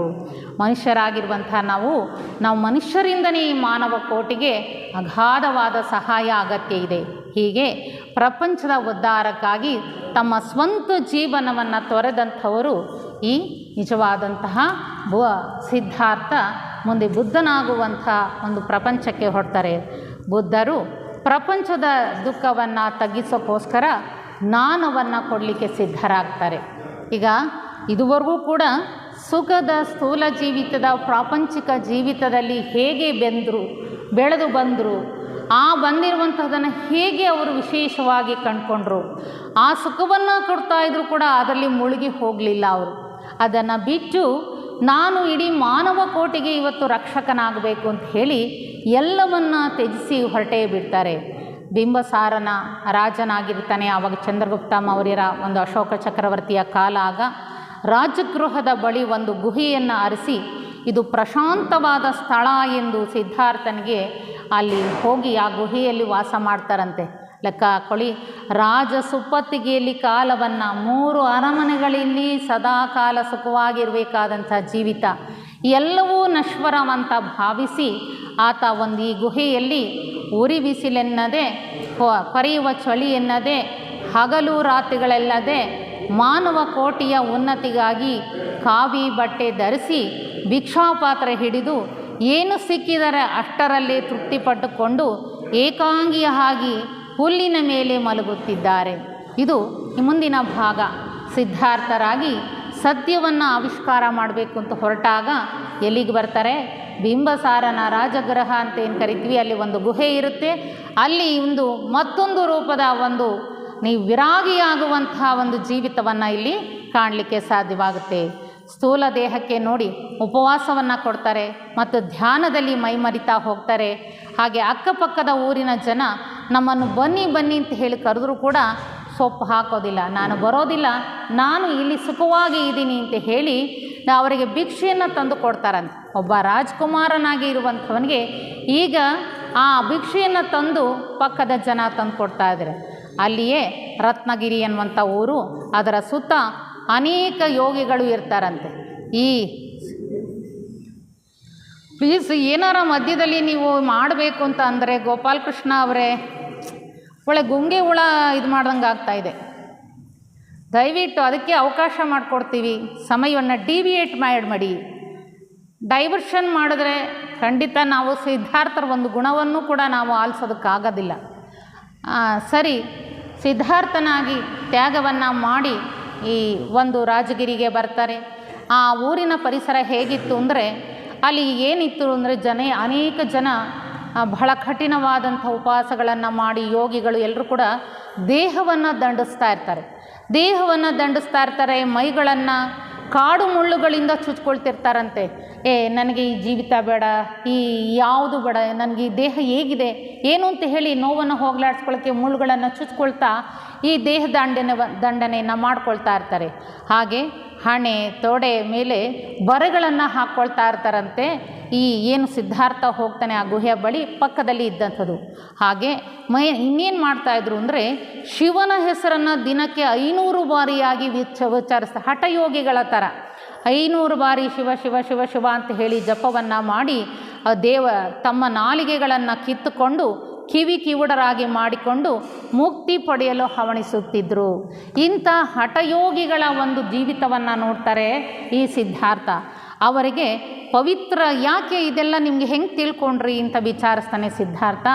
ಆಗ ಅವ್ರು ಹೇಳ್ತಾರೆ, ಪವಿತ್ರ ಗ್ರಂಥಗಳಲ್ಲಿ ಹೇಳಿದ್ದಾರೆ, ಹಾಗಾಗಿ ಅದರಂತೆ ನಾವು ನಡ್ಕೊಳ್ತಾ ಇದ್ದೀವಿ ಅಂತ ಹೇಳಿ ಆಗ ಅವರೆಲ್ಲ ಯೋಗಿಗಳು ಹೇಳಿದಾಗ ಆಗ ಬುದ್ಧರು ಒಂದು ಪುನರ್ಜನ್ಮದ ತಿಳುವಳಿಕೆಯನ್ನು ಕೊಡ್ತಾರೆ. ಏನಂತ, ಪ್ರಪಂಚದಲ್ಲಿ ಇಷ್ಟೊಂದು ದುಃಖ ಇದೆ, ಅದು ಸಾಲದೆ ನಿಮಗೆ ಇಷ್ಟೊಂದೆಲ್ಲ ದುಃಖ ಈಗ ಪ್ರಪಂಚದಲ್ಲಿ ನೀವು ಕಂಡುಕೊಂಡು ಬಂದಿರೋ ಸಾಲದ, ಇನ್ನೂ ಕೂಡ ದುಃಖವನ್ನು ಹಂಚಿಸ್ಕೊಳ್ತಾ ಇದ್ದೀರಲ್ಲ, ಕಚ್ಕೊಳ್ಳೋದು, ಚುಚ್ಕೊಳ್ಳೋದು, ನಾಲಿಗೆ ಹರ್ಕೊಳ್ಳೋದು, ಕಿವುಡರಾಗಿ ಮಾಡ್ಕೊಳ್ಳೋದು, ಆಗ ಯಾಕೆ ಇದು ಮುಕ್ತಿಗಾಗಿ ಇಷ್ಟೆಲ್ಲ ನೀವು ನೋವನ್ನು ಸ್ಥೂಲ ದೇಹಕ್ಕೆ ಕೊಡಬೇಕಾ ಅಂದಾಗ ನಿಜವಾದಂಥ ಆಗ ಬುದ್ಧರು ಒಂದು ಮಾತನ್ನು ಆ ಯೋಗಿಗಳಿಗೆ ಹೇಳ್ತಾರೆ. ಸಮುದ್ರದ ನೀರು ಆವಿಯಾಗಿ ಹೋಗಿ ಮೋಡಗಳಾಗಿ ಮತ್ತೆ ಮಳೆಯಾಗಿ ಕೆಳಗೆ ಸುರಿಯುವಂತೆ ಮನುಷ್ಯನೂ ಕೂಡ ಸ್ವರ್ಗ ವ್ಯಾಪಾರ ಮುಗಿದ ಕೂಡಲೇ ಮತ್ತೆ ಈ ಲೋಕಕ್ಕೆ ಬರಲೇಬೇಕು. ನೀನು ಏನೇನು ರೀತಿಯಲ್ಲಿ ಜೀವಿತವನ್ನು ಮಾಡ್ತೀಯ ನಮಗೆ ಗೊತ್ತಿದೆ. ನಮ್ಮ ಸಂಸ್ಕಾರಗಳೆಲ್ಲ ಕೂಡ ಥಿಯಾಸಫಿ ವಾಂಗ್ಮಯದ ಪ್ರಕಾರ ಕಾರಣ ದೇಹದಲ್ಲಿ ಇರುತ್ತೆ. ಮುಂದಿನ ಸನ್ನಿವೇಶಗಳಿಗೆ ಅನುಗುಣವಾಗಿ ಜನ್ಮಗಳನ್ನು ತೆಗೆದುಕೊಂಡಾಗ ಪುನಃ ಹುಟ್ಟಲೇಬೇಕು. ಪರಿಪೂರ್ಣತೆಯನ್ನು ಹೊಂದುವವರು ಕೂಡ ಹುಟ್ಟಲೇಬೇಕಪ್ಪ. ಯಾಕೆ ನೀವು ಇಷ್ಟೊಂದೆಲ್ಲ ಒಂದು ಜನ್ಮಕ್ಕೆ ಇಷ್ಟೊಂದು ರೀತಿಯಲ್ಲಿ ಹಠವನ್ನು ನೀವು ಮಾಡ್ತಾ ಇದ್ದೀರಾ ಅಂತ ಹೇಳಿ ಅವರಿಗೆ ಒಂದು ತಿಳುವಳಿಕೆಯನ್ನು ಅರಿವನ್ನು ಮೂಡಿಸ್ತಾ ಹೋಗ್ತಾರೆ. ಇದು ಒಂದು ಹೀಗೆ ಮಾನವ ಕೋಟಿಗೆ ಜ್ಞಾನವನ್ನು ತಿಳಿಸ್ಕೊಡುವಂಥ ಜ್ಞಾನವನ್ನು ಹಂಚುತ್ತಾ ಪ್ರಾರಂಭ ಮಾಡ್ತಾರೆ. ಹಾಗೆ ನಮಗೆಲ್ರಿಗೂ ತಿಳಿಯುವಂತೆ ಮರಣದ ಬಗ್ಗೆ ಕಿಸಾ ಗೌತಮಿಯ ವಿಚಾರವೂ ಕೂಡ ನಮಗೆ ಗೊತ್ತಿದೆ. ಕಿಸಾ ಗೌತಮಿ ಅಂತ ಹೇಳಿದ್ರೆ ನಿಜವಾದಂತಹ ಮಗು ಸತ್ತು ಹೋಗಿರುವಂಥ ಸಂದರ್ಭ ಹೇಳ್ಕೊಂಡು ಗೌತಮರ ಹತ್ರ ಬರ್ತಾರೆ ಸಿದ್ಧಾರ್ಥ ಏನಿದೆ ಅಲ್ಲಿಗೆ. ಆಗ ಗೌತಮರು ಏನನ್ನ ಹೇಳ್ತಾರೆ, ಆಯ್ತಮ್ಮ ಸಾವು ಅನ್ನೋದು ಎಲ್ರಿಗೂ ಬಂದೇ ಬರುತ್ತೆ, ಸರಿ ನಿನಗೆ ಇನ್ನೂ ಕೂಡ ನಿನ್ನ ದುಃಖ ಕಡಿಮೆ ಆಗಲಿಲ್ಲ ಅಂದರೆ ಯಾರ ಮನೆಯಲ್ಲಿ ಸಾವು ಆಗಿಲ್ಲ ಅವ್ರ ಮನೆಯಿಂದ ನೀನು ಸಾಸಿವೆ ಕಾಳನ್ನು ಎತ್ಕೊಂಡು ಬರ್ತೀಯಾ ಅಂತ ಹೇಳಿ ಕಳಿಸ್ಕೊಡ್ತಾರೆ. ಆಕೆ ಎಲ್ಲ ಕಡೆ ಸಂಚಾರ ಮಾಡ್ತಾಳೆ, ಸ್ವಾಮಿ ಅಂತಹದ್ದು ಎಲ್ಲೂ ಕೂಡ ಸಿಕ್ಕಿಲ್ಲ, ನಿಜವಾದಂತಹ ರೀತಿಯಲ್ಲಿ ನನ್ನ ಮಗ ಸತ್ತು ಹೋಗಿದ್ದಾನೆ, ನನಗೆ ದುಃಖ ಆಗ್ತಾ ಇದೆ, ಏನು ಮಾಡೋದು ಅಂತ ಹೇಳಿದಾಗ ಬುದ್ಧರು ಹೇಳ್ತಾರೆ, ಈ ಮರಣದ ರಹಸ್ಯವನ್ನು ಕಂಡುಹಿಡೀಲಿಕ್ಕೆ ಹೊರಟಿದ್ದೀನಿ ನಾನು. ಮರಣದ ನಂತರ ಏನು ಜೀವಿತ ಇದೆ, ಏನು ಉದ್ದೇಶ ಇದು, ಪುನಃ ಪುನಃ ಯಾಕೆ ಹುಟ್ಟಬೇಕು, ಈ ಎಲ್ಲವನ್ನು ನಾನು ತಿಳಿಲಿಕ್ಕೆ ಹೊರಟಿದ್ದೀನಿ ಅಂತ ಹೇಳಿ ಅವರಿಗೆ ಜ್ಞಾನವನ್ನು ಮೂಡಿಸ್ತಾರೆ. ಯಾರು? ಕಿಸಾ ಗೌತಮಿಗೆ ಈ ಗೌತಮರು. ಹೀಗೆ ನಿಜವಾದಂಥ ಈ ಎಲ್ಲ ಕಾರ್ಯಗಳನ್ನು ನಿಸ್ವಾರ್ಥಯುತವಾದಂಥ ರೀತಿಯಲ್ಲಿ ಮಾಡ್ತಾ ಬರ್ತಾರೆ. ಹಾಗೆ ಇನ್ನೊಂದು ಕಡೆ ಎಷ್ಟೋ ಕಡೆ ಮೌಢ್ಯತೆಯಿಂದ ಯಜ್ಞಗಳನ್ನು ಮಾಡ್ತಾ ಇರ್ತಾರೆ. ನಿಜವಾಗ್ಲೂ ಕೂಡ ಮೂಕ ಪ್ರಾಣಿಗಳಿಗೆ ಹಿಂಸೆಯನ್ನು ಮಾಡ್ತಾ ಇರ್ತಾರೆ. ಅವು ಯಾವುದನ್ನು ಕೂಡ ನಿಮಗೆ ಮಾಡಿದ್ರೂ ಹಿಂಸೆಯನ್ನು ಮೂಕ ಪ್ರಾಣಿಗಳಿಗೆ ಕೊಟ್ಟರೂ ಕೂಡ ಅದಕ್ಕೆ ತಕ್ಕ ಕರ್ಮವನ್ನು ನೀವು ಅನುಭವಿಸಲೇ ತೀರಬೇಕಾಗತ್ತೆ ಅಂಥೇಳಿ ಕರ್ಮದ ಪಾಠವನ್ನು ಕೂಡ ತಿಳಿಸ್ಕೊಡ್ತಾರೆ. ಒಳ್ಳೆಯ ಕೆಲಸಗಳನ್ನು ಮಾಡಿದ್ರೆ ನಿಮಗೆ ಒಳ್ಳೆಯ ಫಲ ತೆಗೆತಿದೆ, ಕೆಟ್ಟದಕ್ಕೆ ಕೆಟ್ಟ ಫಲ ಬರುತ್ತದೆ, ಇದು ಭಗವಂತನ ನಿಯಮ ಅಂತ ಹೇಳಿ ಪ್ರಾಣಿ ಹಿಂಸೆಯನ್ನು ನಿಲ್ಲಿಸೋದಕ್ಕೆ ಪ್ರಯತ್ನವನ್ನು ಮಾಡಿ ಅದರಲ್ಲೂ ಕೂಡ ಅವರಿಗೆ ಒಂದು ತಿಳುವಳಿಕೆಯನ್ನು ಮೂಡಿಸ್ತಾ ಬರ್ತಾರೆ. ಹೀಗೆ ಗೌತಮ ಬುದ್ಧರ ಹೃದಯದಲ್ಲಿ ಈ ಪ್ರಪಂಚದ ಎಲ್ಲ ಜೀವರಾಶಿಗಳ ವಿಷಯದಲ್ಲೂ ಕೂಡ ದಯೆಯನ್ನು ಹೊಂದಿದಂಥವ್ರು. ಪ್ರತಿಯೊಬ್ಬರಿಗೂ ಕೂಡ ಎಲ್ಲೆಲ್ಲಿ ಅಜ್ಞಾನ ಇದೆ ಅವರಿಗೆ ಜ್ಞಾನವನ್ನು ಹಂಚಬೇಕು ಅನ್ನೋದೇ ಅವರ ಉದ್ದೇಶ ಆಗಿತ್ತು. ಹೀಗೆ ಬುದ್ಧರು ಒಂದು ಜನ್ಮದಲ್ಲಿ ಬ್ರಾಹ್ಮಣ ಕುಟುಂಬದಲ್ಲಿ ಹುಟ್ಟಿದಾಗ ಅವರ ಊರಿನಲ್ಲಿ ಬರಗಾಲ ಬರ್ತದೆ. ಸುಮಾರು ಎಲ್ಲ ಕೂಡ ಬರಗಾಲ ಬಂದಾಗ ಹಸುಗಳಿಗೆ ಪ್ರಾಣಿಗಳಿಗೆ ಯಾವುದು ಮೇವು ಕೂಡ ಇರೋದಿಲ್ಲ. ಅಂಥ ಸಮಯದಲ್ಲಿ ಪ್ರಯಾಣ ಮಾಡ್ತಾ ಇರ್ತಾರೆ ಗೌತಮರು. ಪ್ರಯಾಣ ಮಾಡುವಂತಹ ಒಂದು ಸಂದರ್ಭದಲ್ಲಿ ನಡ್ಕೊಂಡು ಹೋಗ್ತಾ ಇರಬೇಕಾದ್ರೆ ಒಂದು ಬಂಡೆಯ ಮೇಲೆ ಒಂದು ಹೆಣ್ಣು ಹುಲಿ ಮಲ್ಕೊಂಡಿರುತ್ತೆ. ಅದು ಆಹಾರವಿಲ್ಲದೆ ಮೂಳೆಗಳನ್ನೆಲ್ಲ ಬಿಟ್ಕೊಂಡಿರುತ್ತೆ, ಎಲ್ಲೂ ಅದಕ್ಕೆ ಮೇವು ಸಿಕ್ಕಿರೋದಿಲ್ಲ. ನಾಲಿಗೆ ಹೊರೆ ಚಾಚ್ಕೊಂಡು ಮಲ್ಕೊಂಡಿರುತ್ತೆ. ಸಣ್ಣ ಮರಿಗಳು ಹಾಲನ್ನು ಕುಡಿಯೋಕ್ಕೆ ಒದ್ದಾಡ್ತಾ ಇರ್ತವಂತೆ ಆ ಹುಲಿಯ ಮರಿಗಳು. ಈ ಎಲ್ಲವನ್ನೂ ಕೂಡ ನೋಡ್ತಾರಂತೆ ಬುದ್ಧರು. ಈ ಮಾತೃಪ್ರೇಮ ಅನ್ನೋದು ಹೇಗಿದೆ ನೋಡು, ಆ ಮರಿಗಳನ್ನು ನೆಕ್ತಾ ಇದೆಯಂತೆ ಆ ದೊಡ್ಡ ತಾಯಿ ಮರಿ. ಏನು ಮಾಡೋಕ್ಕೂ ಕೂಡ ಅಸಹಾಯಕತೆ ಆಗಿದೆ. ಈ ದೃಶ್ಯವನ್ನು ಕಂಡುಕೊಂಡಂತಹ ಬುದ್ಧರು, ಹೌದು, ನಾನು ಈ ಕ್ಷಣದಲ್ಲಿ ಆ ಹುಲಿಗೆ ಆಹಾರವಾಗಿ ಕೊಟ್ಬಿಟ್ರೆ ಆ ಮಕ್ಕಳಿಗೆ ನಿಜವಾದ ಪೋಷಣೆ ಸಿಗುತ್ತಲ್ವಾ ಅಂತ ಹೇಳಿ ಸಹಾಯ ಮಾಡಲೇ ಈಗಲೇ ಯಾರೂ ಇಲ್ಲ, ಈಗ ನಾನೇ ಇದಕ್ಕೆ ಆಹಾರ ಆಗಿದ್ರೆ ಒಳ್ಳೆಯ ಕೆಲಸ ಆಗುತ್ತೆ ಅಂತ ಹೇಳಿ ತಕ್ಷಣ ಅವರು ಏನು ಮಾಡ್ತಾರೆ, ತಮ್ಮ ಎಲ್ಲ ಬಟ್ಟೆಗಳನ್ನು ಕಾವಿ ಬಟ್ಟೆಗಳನ್ನು ಪಕ್ಕಕ್ಕಿಟ್ಟು ಆ ಹುಲಿಯ ಬಳಿಗೆ ಹೋಗಿ ಹಸಿದಿದ್ದ ಹುಲಿಯ ಮೇಲೆ ಚೂಪಾದ ಉಗುರುಗಳಿಂದ ಅದಕ್ಕೆ ಆಹಾರವಾಗಿ ತೆಗೆದುಕೋ ಅಂತ ಹೇಳಿದಾಗ ಅದು ಚೆನ್ನಾಗಿ ಊಟ ಮಾಡುತ್ತೆ. ಇವನನ್ನು ಬಗೆದು ಆ ಒಂದು ತ್ಯಾಗವನ್ನು ಸ್ಥೂಲ ಶರೀರವನ್ನೇ ತ್ಯಾಗ ಮಾಡ್ತಾರೆ. ನಿಜವಾಗ್ಲೂ ಕೂಡ ಇದು ಅವರ ಮಹಾತ್ಯಾಗ ಅಂತ ಹೇಳಿ ಮಾನವ ಕೋಟಿ ಅಲ್ಲದೆ ಪ್ರಾಣಿಗಳ ಮೇಲೂ ಕೂಡ ಎಂಟು ಅಪಾರವಾದ ಅನುಕಂಪೆ ಇತ್ತು ಅನ್ನೋದು ಇಲ್ಲಿ ನಾವು ಕಾಣಬಹುದು. ಹೀಗೆ ಅವರು ಪ್ರಪಂಚದಾದ್ಯಂತ ಎಲ್ಲ ಕಡೆ ಸುತ್ತುತ್ತಾರೆ. ಜ್ಞಾನೋದಯಕ್ಕೆ ಅಂತ ಹೇಳಿ ಬೋಧಿ ವೃಕ್ಷದ ಬಳಿಗೆ ಬರ್ತಾರೆ. ದುಷ್ಟ ಶಕ್ತಿಗಳಲ್ಲಿ ಒಬ್ಬನಾದಂಥ ಚಕ್ರವರ್ತಿ ಮಾರ ಅನ್ನೋನು ತನ್ನ ಶಕ್ತಿಯನ್ನೆಲ್ಲ ಒಟ್ಟುಗೂಡಿಸಿ ಏನು ಮಾಡ್ತಾನೆ, ಬುದ್ಧರನ್ನು ಮೋಸಗೊಳಿಸೋಕ್ಕೆ ಸಾಕಷ್ಟು ಆಕರ್ಷಣೆಗಳನ್ನು ಮಾಡ್ತಾನೆ. ಅಲ್ಲಿಯೂ ಕೂಡ ನಿಜವಾಗ್ಲೂ ಕೂಡ ಸೊಪ್ಪು ಹಾಕೋದಿಲ್ಲ. ಈ ಯಾವ ಆಸೆ ಆಕಾಂಕ್ಷೆಗಳಿಗೂ ಪ್ರಾಪಂಚಿಕವಾದ ಸುಖಗಳಿಗೆ ಮಾರು ಹೋಗೋದಿಲ್ಲ. ಜ್ಞಾನೋದಯ ಪಡೀಲಿಕ್ಕೆ ಸಿದ್ಧವಾಗ್ತಾರೆ. ವೈಶಾಖ ಶುದ್ಧ ಪೌರ್ಣಮಿ ಎಂದು ಬುದ್ಧರು 4 ಚತುರಾರ್ಯ ಸತ್ಯಗಳನ್ನು ತಮ್ಮ ಅನೇಕರಿಗೆ ಬೋಧಿಸಿ ಯೋಗ ಮಾರ್ಗವನ್ನು ಪ್ರವೇಶ ಮಾಡ್ತಾರೆ. ಇಷ್ಟು ಅವರ ಬುದ್ಧರ ಬೋಧೆಗಳನ್ನು ಅವರು ಮುಂದೆ ಏನು ಪಡ್ಕೊಳ್ತಾರೆ, ಪ್ರಸಾರ ಮಾಡ್ತಾರೆ. ಆಗ ನೋಡಿ ಹೇಗಿದೆ ಅನ್ನೋದು. ಇವರು ಜ್ಞಾನೋದಯವಾದ ನಂತರ ಪುನಃ ಕೂಡ ತನ್ನ ವಾಪಸ್ಸಾದ ಕಪಿಲವಸ್ತುವಿಗೆ ಬರ್ತಾರೆ. ಶುದ್ಧೋಧನ ಯಶೋಧರು ಕೂಡ ತಿಳಿದು ಅವರು ಕೂಡ ನಮಗೆ ಶಾಶ್ವತವಾದ ಶಾಂತಿಯನ್ನು ಕೊಡು ಅಂತ ಹೇಳುವಂಥ ರೀತಿಯಲ್ಲಿ ಪರಿವರ್ತನೆ ಆಗ್ತಾರಂತೆ. ಈ ಬುದ್ಧರ ಒಂದು ಜ್ಞಾನೋದಯ ನಿಜವಾಗ್ಲೂ ಕೂಡ ಎಂಥ ಒಂದು ಉತ್ತಮವಾದಂತಹ ರೀತಿಯ ಸಪೋರ್ಟ್ ಮಾಡ್ತಾರೆ ತಂದೆ ಮತ್ತು ಹೆಂಡತಿ ಅಂದರೆ, ಉದಯನೆಂಬ ಶ್ರದ್ಧಾವಂತ ಅಧಿಕಾರಿಯನ್ನು ಕಳಿಸ್ಕೊಡ್ತಾರೆ ಬುದ್ಧರ ಬಳಿಗೆ. ನೋಡಪ್ಪ, ನಾನೂ ಕೂಡ ಬುದ್ಧರಂತೆ ಆಗಬೇಕು, ಪುನಃ ನಾವು ನಮ್ಮ ಕಡೆ ಕರೆಯೋದಿಲ್ಲ, ನಮಗೂ ಜ್ಞಾನವನ್ನು ನನ್ನ ಮಗ ಹಂಚಲಿ ಅಂತ ಹೇಳಿ ಒಬ್ಬ ಅಧಿಕಾರಿಯನ್ನು ಕಳಿಸ್ಕೊಡ್ತಾರೆ. ಆಗಲೂ ಕೂಡ ನಿಜವಾಗ್ಲೂ ಕೂಡ ಒಪ್ಕೊಳ್ತಾನೆ. ಬುದ್ಧರು ತನ್ನ ಹೆಂಡತಿ ಮತ್ತು ತಂದೆಗೂ ಕೂಡ ಬೋಧೆಯನ್ನು ಕೊಡ್ತಾರೆ. ಅನೇಕ ವರ್ಷಗಳ ಮುಖಾಂತರ ಅವರೂ ಕೂಡ ಯೋಗ ಮಾರ್ಗವನ್ನು ಪ್ರವೇಶ ಮಾಡ್ತಾರೆ, ಶುದ್ಧೋಧನ ಮತ್ತು ಯಶೋಧರ. ಒಟ್ಟಾರೆ ಆತ ನಮಗೆಲ್ರಿಗೂ ಮುಂದಿನ ಭೂತಗಳ ನಮ್ಮ ಉಪನ್ಯಾಸದಲ್ಲಿ ಬರ್ತದೆ. ಅಷ್ಟಾಂಗ ಪಥವನ್ನು ಕೊಡ್ತಾರೆ. ಆ ಅಷ್ಟಾಂಗ ಪಥದಲ್ಲಿ ನಮಗೆ ಗೊತ್ತಿರುವಂತೆ ನಮ್ಮ ಪ್ರಾಪಂಚಿಕ ಸುಖಕ್ಕೆ ಮೂಲಭೂತವಾದಂಥ ಕಾರಣಗಳು ಏನು ಅಂತ ಹೇಳಿ, ದುಃಖಕ್ಕೆ ನಿವಾರಣಾ ಮಾರ್ಗ, ಇವೆಲ್ಲವನ್ನೂ ಕೂಡ ನಿಜವಾಗ್ಲೂ ಕೂಡ ಎಲ್ರಿಗೂ ಬೋಧನೆ ಮಾಡಲಿಕ್ಕೆ ಪ್ರಯತ್ನ ಪಡ್ತಾರೆ. ಇಷ್ಟನ್ನೆಲ್ಲ ಬೋಧನೆ ಮಾಡಿದ ನಂತರ ಶುದ್ಧೋಧನ ಮಹಾರಾಜ ಇವರ ಉಪನ್ಯಾಸವನ್ನು ಕೇಳಿದ ನಂತರ ತಾವೂ ಕೂಡ ಶುದ್ಧೋಧನ ಮಹಾರಾಜ ಏನು ಮಾಡ್ತಾನೆ ಅಂದರೆ, ತಾವು ಧರಿಸಿದ ಪಾದರಕ್ಷೆಯನ್ನು ಕಳಿಸ್ತಾರಂತೆ.